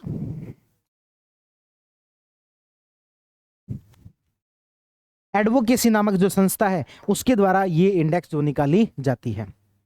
ठीक है, 2024 में 54 देशों में कुल इंटरनेट शटडाउन 296 बार हुआ। म्यांमार में 85 बार, भारत 84 बार शटडाउन हुआ। जो डेमोक्रेटिक कंट्री है उसमें भारत शीर्ष पर है। हालांकि ये बड़ी कोई ताज्जुब की बात नहीं है, क्योंकि भारत इतना बड़ा देश है, इतने ज्यादा लोग हैं, और कई बार कानून व्यवस्था को संभालने के लिए इंटरनेट बंद करना भी पड़ता है। तो ये भारत को पहले नंबर पर नहीं आ रहा, वो भी बड़ी बात है। भारत के 84 बार इंटरनेट शटडाउन हुआ है। पाकिस्तान में कुछ ही नहीं है तो 21 बार हो गया। पाकिस्तान में भारत से चौथा हिस्सा, 21 चौके 84। ठीक है, तो पाकिस्तान में 21 बार शटडाउन। कुल मिलाकर इसमें मेन जो बात आती है वो है कि जारीकर्ता संस्था कौन सी है, तो एडवोकेसी है। तो आपकी तरफ से एडवोकेसी किसने की, एडवोकेसी का मतलब क्या होता है, आपकी तरफ से वकालत। आपकी तरफ से वकालत किसने की कि इंटरनेट शटडाउन नहीं होना चाहिए, तो एडवोकेसी ने की है। किसने की है, एडवोकेसी ने। आगे बढ़ते हैं, फोर्ब्स के द्वारा समय समय पर अलग अलग प्रकार की इंडेक्स निकाली जाती है, जिसके अंदर ये देखा जाता है कि महिला उद्योगपतियों में से सबसे अमीर महिला कौन है। उसमें ये देखा गया कि 7वें नंबर पर भारत की सावित्री जिंदल, जो कि एकमात्र भारतीय है टॉप 10 के अंदर। टॉप 10 के अंदर एकमात्र भारतीय कौन है, सावित्री जिंदल, है ना, JSW जिनका ग्रुप है। इतनी इतनी संपत्ति, इसको हटाओ। ठीक है, पहले नंबर पर कौन है, एलिस वॉल्टन, वॉलमार्ट की जो मालिक है। दूसरे पर फ्रैंकोइस बेटनकोर्ट मेयर्स है, जो कि लॉरियल आता है ना, लॉरियल कैड आती है, तो उसके मालिक है वो। तो चलो छोड़ो, अपने याद रख लेना पहले पर कौन है, एलिस वॉल्टन, और भारत की एकमात्र यहाँ पर कोई इस टॉप 10 के अंदर है तो वो कौन है, सावित्री जिंदल। कौन है, सावित्री जिंदल। किसके अनुसार, फोर्ब्स की जो महिला उद्योगपतियों की जो लिस्ट है उसके अनुसार। तो इस पूरे पेज में हमने 4 इंडेक्स के बारे में पढ़ा। करप्शन परसेप्शन इंडेक्स कौन निकालता है, ट्रांसपेरेंसी इंटरनेशनल। पहले नंबर पर कौन है, डेनमार्क, जिसका स्कोर कितना है, 90। लास्ट रैंक पर कौन है, दक्षिणी सूडान। और भारत की रैंक कौन सी है? 96। भारत का स्कोर कितना है? 38। 0 से 100 की तरफ बढ़ते जाते हैं, 0 वाले खराब हैं, 100 वाले अच्छे देश हैं। उसके बाद में climate risk index German watch निकालता है। क्या देखते हैं? एक्सट्रीम वेदर कंडीशन कौन से देश में कितनी रहती है। पहले नंबर पर डोमिनिका है, दूसरे नंबर पर चाइना है, छठे नंबर पर इंडिया है। उसके बाद इंटरनेट शटडाउन। इंटरनेट शटडाउन जो रिपोर्ट है वो एडवोकेसी के द्वारा निकाली गई। किसके द्वारा निकाली गई? एडवोकेसी के द्वारा निकाली गई। देखा गया कि भारत के अंदर 84 बार इंटरनेट शटडाउन हुआ, म्यांमार के अंदर तो अपन से भी ज्यादा 85 बार हुआ, पाकिस्तान में 21 बार हुआ। उसके बाद में लास्ट जो हमने देखा अभी तक के पेज पर, फोर्ब्स के द्वारा जो महिला उद्योगपतियों की लिस्ट निकाली गई, पहले पर एलिस वॉल्टन है और 7वें नंबर पर सावित्री जिंदल है जो कि जेएसडब्ल्यू ग्रुप की हैं। ठीक है, आगे बढ़ते हैं। आगे बढ़ने पर अगली इंडेक्स आती है वैश्विक लीड ग्रीन बिल्डिंग 2024 की सूची। ग्रीन बिल्डिंग नाम से क्या लग रहा है? ऐसे जो हम कहेंगे घर या फिर ऐसी बिल्डिंग जो कि एनवायरनमेंट के हिसाब से जो है सही हो या फिर हम कहें इको फ्रेंडली हो। इस प्रकार के कौन कौन से देश में अच्छे पैरामीटर बनाए गए हैं और कौन से देश ने उसको अच्छे से जो है वो निभाया है। तो लीड मतलब क्या है? Leadership in energy and environmental. Leadership in energy and environmental, इसके द्वारा जो है ये लीड का मतलब। जारी करता कौन है? यूएसजीबीसी। यूएस की एक संस्था है जिसका नाम है ग्रीन बिल्डिंग काउंसिल। क्या नाम है? Green building council. इसके अनुसार भारत तीसरे नंबर पर है, चाइना जो पहले नंबर पर है। शीर्ष 10 देशों की सूची में यूएसए को शामिल नहीं किया गया। ठीक है ना। तो ग्रीन बिल्डिंग रेटिंग के अंदर यूएसजीबीसी यानी कि ग्रीन बिल्डिंग काउंसिल के द्वारा शुरुआत की गई है। इसमें भारत कौन से नंबर पर? तीसरे पर। चाइना कौन से पर है? पहले पर है। तो ये हमने मेजर जो इंडेक्स है उसके बारे में बात की। उसके अलावा कुछ एक ऐसे इंडेक्स जो कि केवल ये देखना है कि जारीकर्ता कौन है, और इसमें भी मैं आपको कहूंगा कि इसमें रटना नहीं है, आप केवल बस अंतरराष्ट्रीय संस्थाओं का क्या काम है उसके हिसाब से थोड़ा सा गैस करो बस। यदि कुछ अपोजिट मिलता है, कुछ अलग मिलता है, उसी को याद किया जाए, बाकियों को याद नहीं करना। एग्जाम्पल के तौर पर विश्व सामाजिक सुरक्षा, सोशल सिक्योरिटी। सोशल सिक्योरिटी के लिए कौन सी संस्था काम करेगी? तो 1919 के अंदर एक संस्था बनी थी, उसका नाम है आईएलओ, इंटरनेशनल लेबर ऑर्गेनाइजेशन। ये लेबर ऑर्गेनाइजेशन जो है वो लेबर राइट्स के बारे में, सोशल सिक्योरिटी के बारे में, उनकी सैलरी के बारे में, इन सब चीजों के बारे में चिंता करती है। तो उसको लेकर एक रिपोर्ट निकाली गई। किसको लेकर? विश्व सामाजिक सुरक्षा रिपोर्ट। विश्व सामाजिक सुरक्षा रिपोर्ट किसके द्वारा निकाली गई? आईएलओ के द्वारा। एक है टैरिफ्स एंड इंडिया, भारत में किस प्रकार के टैक्स वगैरह लगाए जाते हैं। तो ये index global trade research initiative के द्वारा निकाली गई, इतनी इंपॉर्टेंट नहीं है। अगली बात करते हैं अंतर्राष्ट्रीय शांति और सुरक्षा के लिए भूमि पुनर्बहाली, लैंड पुनर्बहाली को अपन यूज करेंगे, कहेंगे शब्द एक तरीके से रिस्ट्रक्चरिंग कह सकते हैं। पुनर्बहाली यानी कि जो भूमि है उसको वापस जो ठीक किया जाए, एक ऐसी भूमि जो कि बंजर हो चुकी थी उसको फिर से जो है वो यूजेबल जो बनाया जा सके। ठीक है ना। तो उसको लेकर एक इंडेक्स निकाली है। तो ये इंडेक्स कौन निकालेगा? एक ऐसी संस्था जो कि डेजर्टिफिकेशन के खिलाफ काम करती है। एक ऐसी संस्था जो कि डेजर्टिफिकेशन के खिलाफ काम करती है, और वो कौन सी है? UNCCD, United nation convention against या फिर कन्वेंशन फॉर कॉम्बैटिंग डेजर्टिफिकेशन। जो डेजर्टिफिकेशन के खिलाफ काम करती है वही तो निकालेगी किसको लेकर इंडेक्स? भूमि पुनर्बहाली को लेकर इंडेक्स। ठीक है ना। और 5वें पर चलते हैं, कृषि विकास और खाद्य सुरक्षा के लिए। कृषि विकास के लिए काम कौन करेगी? एफएओ। कौन काम करेगी? एफएओ। तो यानी कि ये जो 4 इंडेक्स हमने पढ़ी है इसमें याद करने जैसा कुछ भी नहीं था, केवल गैस करना था कि सोशल सिक्योरिटी के लिए इंडेक्स कौन निकालेगी? आईएलओ। आपकी भूमि पुनर्बहाली के लिए कौन निकालेगी? यूएनसीसीडी। और आपके कृषि विकास के लिए कौन निकालेगी? एफएओ। इसके अलावा हमने 5 इंडेक्स और पढ़ी थी, वो कई बार अपन रिवाइज कर चुके हैं। मैं उम्मीद करता हूं यहां तक की बातें आपको याद हो चुकी होगी। अब बढ़ते हैं आगे। अंतरराष्ट्रीय वायु परिवहन संघ की रिपोर्ट के अनुसार भारत वैश्विक घरेलू उड़ान भारत रैंकिंग में शीर्ष स्थान पर है। हमारे यहाँ पर डोमेस्टिक जो पैसेंजर है वो बहुत ज्यादा है, उसमें पहले नंबर पर आ रहा है। फोर्ब्स की वर्ष 2025 में दुनिया के सबसे शक्तिशाली देशों की सूची में भारत को 12वां स्थान मिला है। ठीक है। अब हम बात करते हैं युद्धाभ्यास की, एक्सरसाइज, वॉर एक्सरसाइज। क्या क्या याद रखना है वो सारी चीजें। सबसे पहली बात, साइक्लोन 2025 भारत और मिस्र के बीच में थल सेना प्रकार का अभ्यास था। महाजन फील्ड फायरिंग रेंज, इसको ठीक कर लेना, करेक्शन कर लेना, बीकानेर में है ये। महाजन फील्ड फायरिंग रेंज बीकानेर के अंदर हुआ, और ये 3रा संस्करण था। तो क्या? साइक्लोन। भारत और मिस्र के बीच किस प्रकार का अभ्यास था? थल सेना प्रकार का अभ्यास था। कहां पर हुआ? बीकानेर में। बहुत ज्यादा इंपॉर्टेंट हो जाता है क्योंकि जब राजस्थान में हुआ है तो ये हमारे लिए बहुत इंपॉर्टेंट हो जाता है। इसकी एक एक बात याद रखेंगे। कौन सा संस्करण था ये भी याद रखेंगे। तीसरा था, किस प्रकार का अभ्यास था ये भी याद रखेंगे। थल सेना का के बीच था, भारत और मिस्र की थल सेना के बीच था। साइक्लोन, महाजन फील्ड फायरिंग रेंज बीकानेर के अंदर ये हुआ। आगे बढ़ते हैं। एक्वेरिन, एक्वेरिन जो है, देखो एक्वा जो शब्द है वो यूज किया जाता है पानी के लिए। किसके लिए यूज किया जाता है? पानी के लिए। पानी में पूरे तरीके से जो देश है यानी कि मालदीव, भारत और मालदीव के बीच में थल सेना का अभ्यास है। नौसेना का मत करके आ जाना, थल सेना का अभ्यास है भारत और मालदीव के बीच में। कहां हुआ? मालदीव में। कौन सा एडिशन था? 13वां। धर्मा गार्जियन, ये जो धर्मा गार्जियन है ये भारत और जापान के बीच में होता है। ये भी थल सेना का अभ्यास है, ये भी जापान में हुआ। छठा संस्करण था। देखो सबके संस्करण वगैरह याद रखना पॉसिबल भी नहीं है, जरूरी भी नहीं है, लेकिन जो राजस्थान में हुआ है, जो भारत में हुआ है, वो थोड़ा हमारे लिए ज्यादा इंपॉर्टेंट हो जाता है। धर्मा गार्जियन भारत और जापान के बीच में। हरिमो शक्ति, ये भारत और मलेशिया के बीच में। यहां पर मो शब्द से याद रख लेना, मलेशिया। ठीक है, भारत और मलेशिया के बीच में सैन्य अभ्यास है जो कि कहां पर हुआ? मलेशिया में हुआ। तो ये तीनों उसी देश में हुए जिस देश के साथ था। विंग्ड राइडर, ये भारतीय वायुसेना और नौसेना के बीच में हुआ।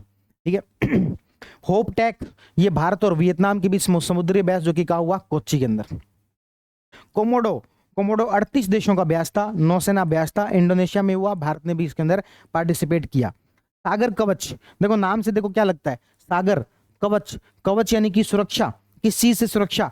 कोस्टल इलाके के अंदर भारत की सुरक्षा। तो ये जो है किसने किया है? भारतीय तट रक्षक बल, इंडियन कोस्ट गार्ड के द्वारा।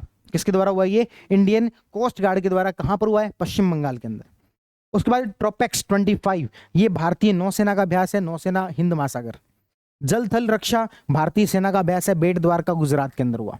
एक काम करते हैं, पहले हम याद रखते हैं देशों वाले, उसके बाद देखेंगे भारत के अंदर कौन कौन से हुए।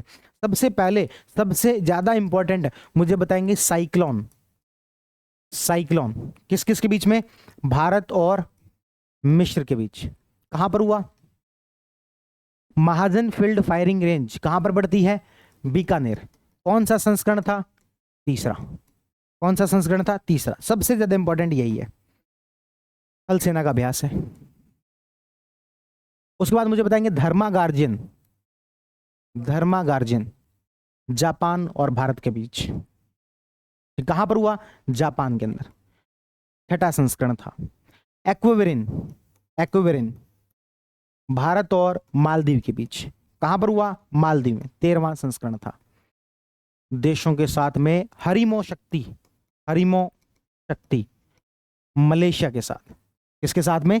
मलेशिया के साथ। कहां पर हुआ? मलेशिया के अंदर। कोमोडो, कोमोडो 38 देशों का था। कितने देशों का था? 38 देशों का। कहां पर हुआ था? इंडोनेशिया। कहां पर हुआ था? इंडोनेशिया। मुझे बताएंगे आपके सागर कवच, कवच सागर इंडियन कोस्ट गार्ड कहां पर हुआ? पश्चिम बंगाल। कहां पर हुआ? पश्चिम बंगाल। तो बस मेनली आपको मोटा मोटी ये याद रखना है। एक है जल थल अभ्यास, जल थल अभ्यास। तो इस तरीके से आपको ये याद। अच्छा, एक होप टैक और याद रख लेना, होप टैक भारत और वियतनाम के बीच। याद रहने की कोई संभावना है क्या? याद रह जाएंगे क्या? चलो भाई आगे बढ़ सकते हैं। चलो आगे बढ़ते हैं। अब हम बात करेंगे अंतर्राष्ट्रीय नियुक्तियां, कौन कहां पर प्रधानमंत्री बना, कौन कहां पर राष्ट्रपति बना, इस प्रकार की बातें। दो बातें जो कि अपन हर महीने की मैगजीन में बार बार पढ़ लेते हैं, वो है हरिनी अमर सूर्या। सनत जयसूर्या की कुछ नहीं लगती है, हरिनी अमर सूर्या श्रीलंका की तीसरी महिला प्रधानमंत्री बनी है, कई बार आ चुका है ये। इसके अलावा तुलसी गाबार्ड, इनका नाम भी कई बार आ चुका है, अमेरिका की जो राष्ट्रीय खुफिया जो एजेंसी है उसकी हेड बनी है तुलसी गाबार्ड। ठीक है, अब बीच वाले याद रख लेते हैं। एक है क्रिस्टन फ्रोस्टो डिटोर डोटीर, याद रखना मुश्किल है, बस याद रख लेना फास्ट। क्या याद रख लेना? फास्ट, यानी कि आइसलैंड की सबसे युवा प्रधानमंत्री है, सबसे फास्ट बनने वाली सबसे युवा प्रधानमंत्री है। कहां की? आइसलैंड की। डिटॉक्स, बॉडी को डिटॉक्स करने के लिए क्या करते हैं? आइस लगाते हैं, तो आइसलैंड की है। डोटीर यानी कि बॉडी को डिटॉक्स करने के लिए क्या लगाते हैं? आइस लगाते हैं कि नहीं लगाते? तो फास्ट का मतलब है सबसे युवा, डिटॉक्स को, इसको डिटॉक्स याद रख लेना। डिटॉक्स मतलब कि आइसलैंड की सबसे युवा प्रधानमंत्री हैं। इस प्रकार के प्रश्न आरएस में पूछ लेते हैं, कोई भरोसा नहीं है। बार्ट डी वेवर, ये बेल्जियम के प्रधानमंत्री बने हैं। Bart De Wever. नाम में ही देखो बे बे बे वे मत पढ़ो ना आप इसको, बे पढ़ो, बेबर पढ़ो इसको। ठीक है, तो ये कहाँ के हैं? बेल्जियम के प्रधानमंत्री बने हैं। हरिनी अमर सूर्या की बात कर चुके। जोथम नापत, ये वानातू करके एक छोटा सा देश है, वहां के प्रधानमंत्री बने। फ्रेडरिक मर्ज, जिसका कोई इलाज नहीं है, उसको बोलते हैं 100 रोगों का एक ही मर्ज, यानी कि जर्मनी, चांसलर। जर्मनी के चांसलर बने कौन? Friedrich Merz. सुसी विल्स, अमेरिकी व्हाइट हाउस की पहली महिला चीफ ऑफ स्टाफ बनी है। सुसी विल्स, सुसी करके एक डिश होती है, ठीक है, तो सुशी विल्स तो व्हाइट हाउस के अंदर डिश बनाने का काम देखेगी, जो भी स्टाफ है उन सबकी चीफ बनी है। कौन? Susie Wiles. देखो सारे याद हो गए आपको थोड़े। अभी मैं पूछता हूं आपसे, मैं आपसे पूछता हूं, बताओ, आपसे पूछते हैं फ्रास्टा डोटीर, कौन है ये फ्रास्टा डोटीर? आइसलैंड की सबसे युवा प्रधानमंत्री। हरिनी अमर सूर्या, बार्ट डी वेवोर, बेल्जियम के प्रधानमंत्री। तुलसी गाबार्ड,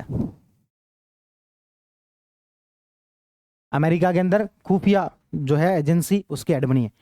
सुसी विल्स, व्हाइट हाउस के अंदर चीफ स्टाफ जो है, उसकी पहली बार महिला अध्यक्ष बनी है। मुझे बताओगे मर्ज, फ्रेडरिक मर्ज, जर्मनी के चांसलर। जर्मन, देखो नाम में है ना जर्मनी, ये रहा ना यार जर्मनी, ठीक है, ये उल्टा कर दो, मर्ज को उल्टा कर दो, जर्म पढ़ लो। जर्म मतलब क्या? जर्मनी, है ना। मर्ज को उल्टा पढ़ कर दो, जर्म पढ़ लो। जर्म मतलब क्या है यहाँ पर? जर्मनी। बस इस तरीके से याद हो जाएंगे आपको। कौन सा जो है इनको 10 एक साल तक याद रखना है, आपको एग्जाम तक याद रखना है, काम की करो अपना।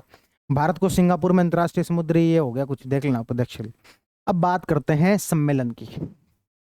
सम्मेलन से पहले पढ़ेंगे, सम्मेलन पढ़ेंगे, पहले हम इनको बात करते हैं।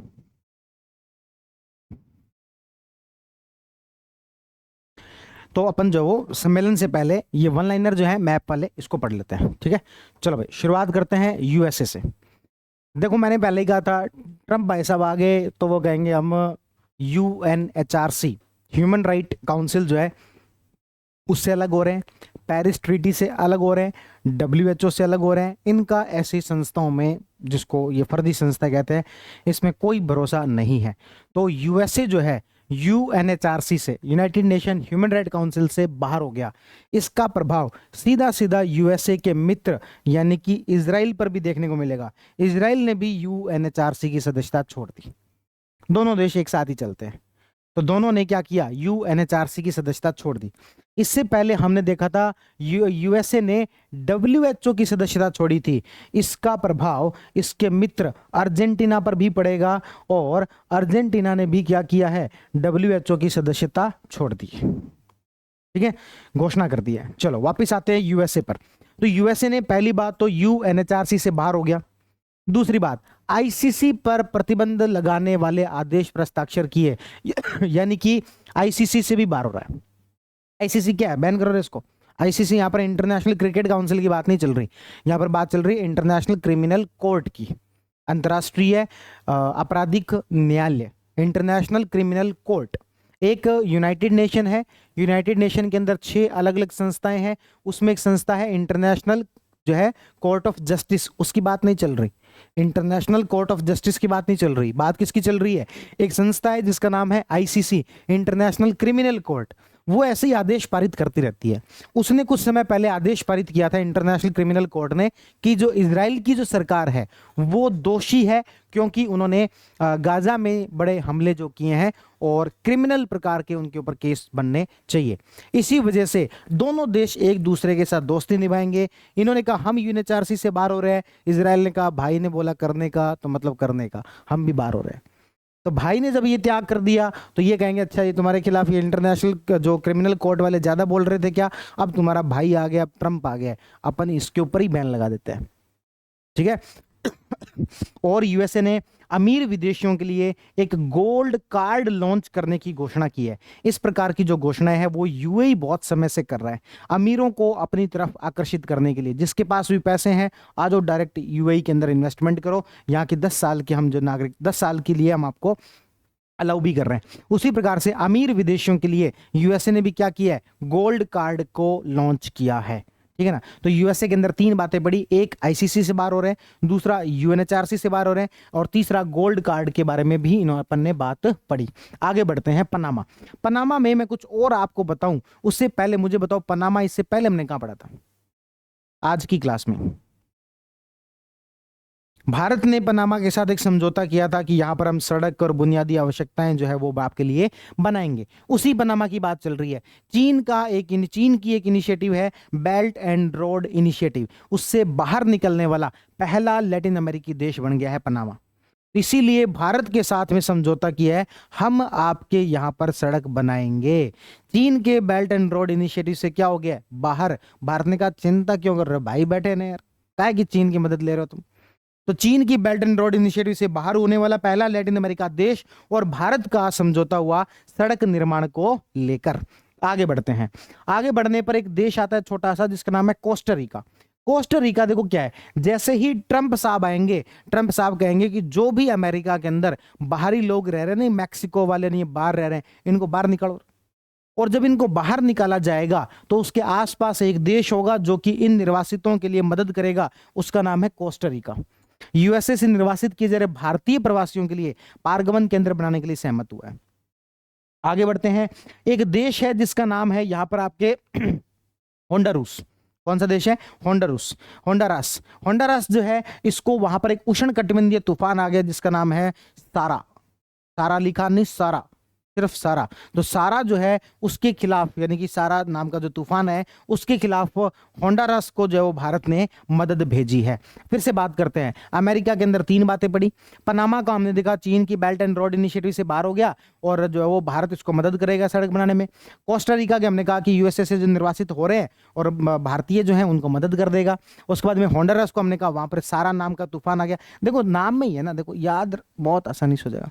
रास, होंडुरास, उल्टा कर दो इसको सारा, तो यहां पर तूफान कौन सा है? सारा, ठीक है ना। तो उसके खिलाफ भारत ने मदद जो भेजी है। अब अपन चलते हैं दक्षिण अमेरिका पर। दक्षिण अमेरिका में बात करें तो ब्राजील जो सरकार है वो ओपेक प्लस गठबंधन के अंदर शामिल होने की मंजूरी दी है। ओपेक प्लस क्या है? तो जो ऑयल प्रोड्यूसिंग जो कंट्रीज हैं उनका एक ऑर्गेनाइजेशन है जिसका नाम है ओपेक। क्या नाम है? ओपेक।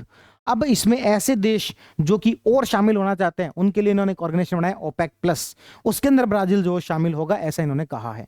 अर्जेंटीना क्या? तो अर्जेंटीना डब्ल्यूएचओ से क्या हो जाएगा? बाहर हो जाएगा, अमेरिका का साथ देगा। इजराइल में क्या? तो इजराइल जो वो क्या कर देगा? यूएनएचआरसी की सदस्यता जो वो छोड़ देगा। ठीक है। उसके बाद बात करते हैं, एक देश है अफ्रीका के अंदर, कौन सा? चाड। चाड की सेना ने बोको हरम के खिलाफ एक अभियान चलाया जिसका नाम है ऑपरेशन हस्का नाइट।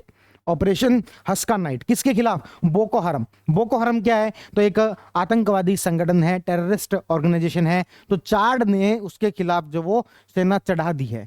चाड ने क्या कर दिया? बोको हरम के खिलाफ रात में सेना चढ़ा दी है। रात में मतलब कि क्या? हस्का नाइट। तो चाड ने सेना चढ़ा दी है किसके खिलाफ? हरामियों के खिलाफ, बोको हरम। ठीक है, कब? रात में, यानी कि ऑपरेशन हस्का नाइट। याद रह जाएगा क्या? आगे बढ़ते हैं। आगे बढ़ते हैं तो यहां पर आपके ज्वालामुखी पर्वत है न्यूजीलैंड के अंदर जिसका नाम है माउंट टर्नकी। क्या नाम है? Mount turnkey. देखो भारत के अंदर जैसे कि गंगा माँ है, गंगा जो है नदी है, उसको हमने एक लिविंग पर्सन के रूप में मान्यता दे रखी है। उसी तरीके से ये वहां का एक ज्वालामुखी पर्वत है जो कि वहां के लिए पवित्र है। इनको इन्होंने लीगल पर्सन के रूप में मान्यता दी है। ठीक है, किसे दी है? माउंट टर्नकी को। किसको दी है? माउंट टर्नकी को, जो कि कहां पर है? न्यूजीलैंड के अंदर जो वो पड़ता है। आगे बढ़ते हैं। इंडोनेशिया के माउंट डुकोनो में ज्वालामुखी विस्फोट हुआ। डुकोनो में किसी ने डुक मार दिया, और जैसे डुक मतलब कि मुक्का होता है, तो डुकोनो के अंदर क्या हुआ? ज्वालामुखी विस्फोट हुआ। फिलीपींस जो है, फिलीपींस में बड़ी संख्या में भारतीय रहते हैं और भारतीयों के अंदर भी तमिल खूब रहते हैं। तो फिलीपींस के अंदर तमिल कवि थिरुवल्लुर की प्रतिमा का यहां पर अनावरण जो किया गया।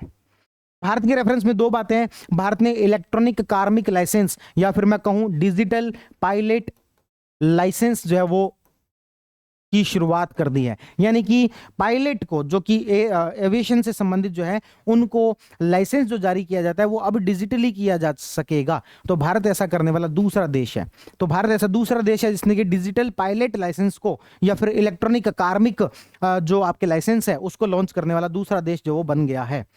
टाइफून यागी से प्रभावित म्यांमार, लाओस और वियतनाम की मदद के लिए भारत ने ऑपरेशन सद्भाव शुरू किया है। बहुत ज्यादा इंपॉर्टेंट है, यूपीएससी आरपीएससी सब एग्जाम के हिसाब से 2 बार 3 बार स्टार मार्क कर लो, दिवाली कर दो। ऑपरेशन सद्भाव क्या है?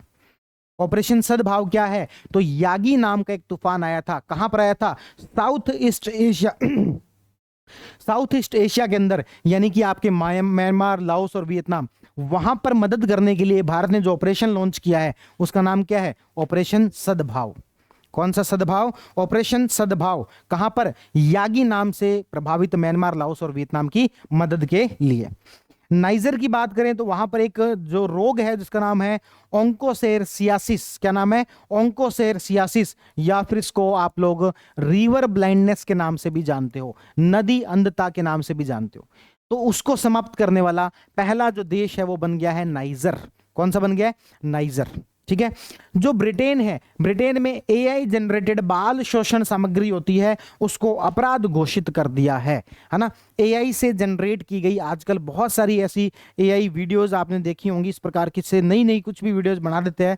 इस प्रकार का यदि कोई चाइल्ड पोर्नोग्राफी टाइप का कोई भी कंटेंट होगा जो कि एआई जनरेटेड होगा, है ना, तो उसको क्या कर दिया? अपराध घोषित कर दिया। किसने? ब्रिटेन ने। तो बस इतनी सी बातें हमने पढ़ी थी। अब एक काम करते हैं, सारी बातों को रिवाइज कर लेते हैं। शुरुआत कर लेते हैं नॉर्थ अमेरिका से। इसमें हमने यूएसए को पढ़ा था। यूएसए के अंदर 3 बातें पढ़ी थी। एक तो आईसीसी से बाहर होने जा रहा है वो एक यूएनएचआरसी से बाहर होने जा रहा है, एक गोल्ड कार्ड वीजा जो वो लॉन्च करने जा रहा है। यहां पर एक देश देखा था पनामा। पनामा क्योंकि भारत के साथ में सड़क समझौता कर रहा है इसलिए बीआरआई से बाहर होने वाला पहला लैटिन अमेरिका देश जो वो बन गया है। एक देश देखा था छोटा सा कोस्टारिका। कोस्टारिका जो वो कोस्ट पर रुकवाएगा। किसे कोस्ट पर रुकवाएगा? तो जो यूएसए से पलायन करके भारतीय आए हैं उनको अपने कोस्ट पर रुकवाएगा। उसके बाद में एक देश देखा था होंडुरास। रास यानी कि सारा, सारा यानी कि वहां पर तूफान आया है, इसके खिलाफ भारत ने मदद भेजी है। साउथ अमेरिका की तरफ चलते हैं। एक देश आता है अर्जेंटीना। अर्जेंटीना के अंदर हमने देखा कि ये डब्ल्यूएचओ से बाहर हो गया, लेकिन इसके साथ साथ क्या अर्जेंटीना की एक बात और भी याद आ रही है जो हम पहले कभी पढ़ के आए थे? वो पढ़ गए थे भारत इसके साथ में लिथियम को लेकर, खनन को लेकर एक समझौता जो करने जा रहा है। उसके बाद में हमने जो है यूरोप के बारे में बात की। यूरोप के अंदर ब्रिटेन के बारे में पढ़ा। ब्रिटेन जो है वो एआई जनरेटेड बाल शोषण जो कंटेंट है उसको समाप्त करने जा रहा है। उसके बाद हम बात कर लेते हैं अफ्रीका की। अफ्रीका में नाइजर नाम का एक देश है जो कि ओंक्योरोसिस जो भी रिवर ब्लाइंडनेस है उसको समाप्त करने वाला देश बन गया है। चाड नाम का एक देश है, उसने जो बोको हरम के खिलाफ सेना चढ़ा दी है और जिसका हस्का नाइट, ऑपरेशन हस्का नाइट जो नाम दिया है। इधर चलते हैं आपके न्यूजीलैंड पर। न्यूजीलैंड में माउंट टर्नर है जिसको कि लिविंग पर्सन के रूप में मान्यता दे दी है। इंडोनेशिया के अंदर जो वो माउंट डोको ऐसे करके कुछ है, तो वहां पर क्या है? ज्वालामुखी विस्फोट हुआ है। उसके बाद इंडिया में 2 बातें पड़ी थी। एक तो डिजिटल लाइसेंस वाली बात पड़ी थी और एक बात हमने पढ़ी थी यागी नाम का जो चक्रवात आया है लाओस, वियतनाम और म्यांमार में, वहां पर हमने ऑपरेशन सद्भाव की शुरुआत जो की है।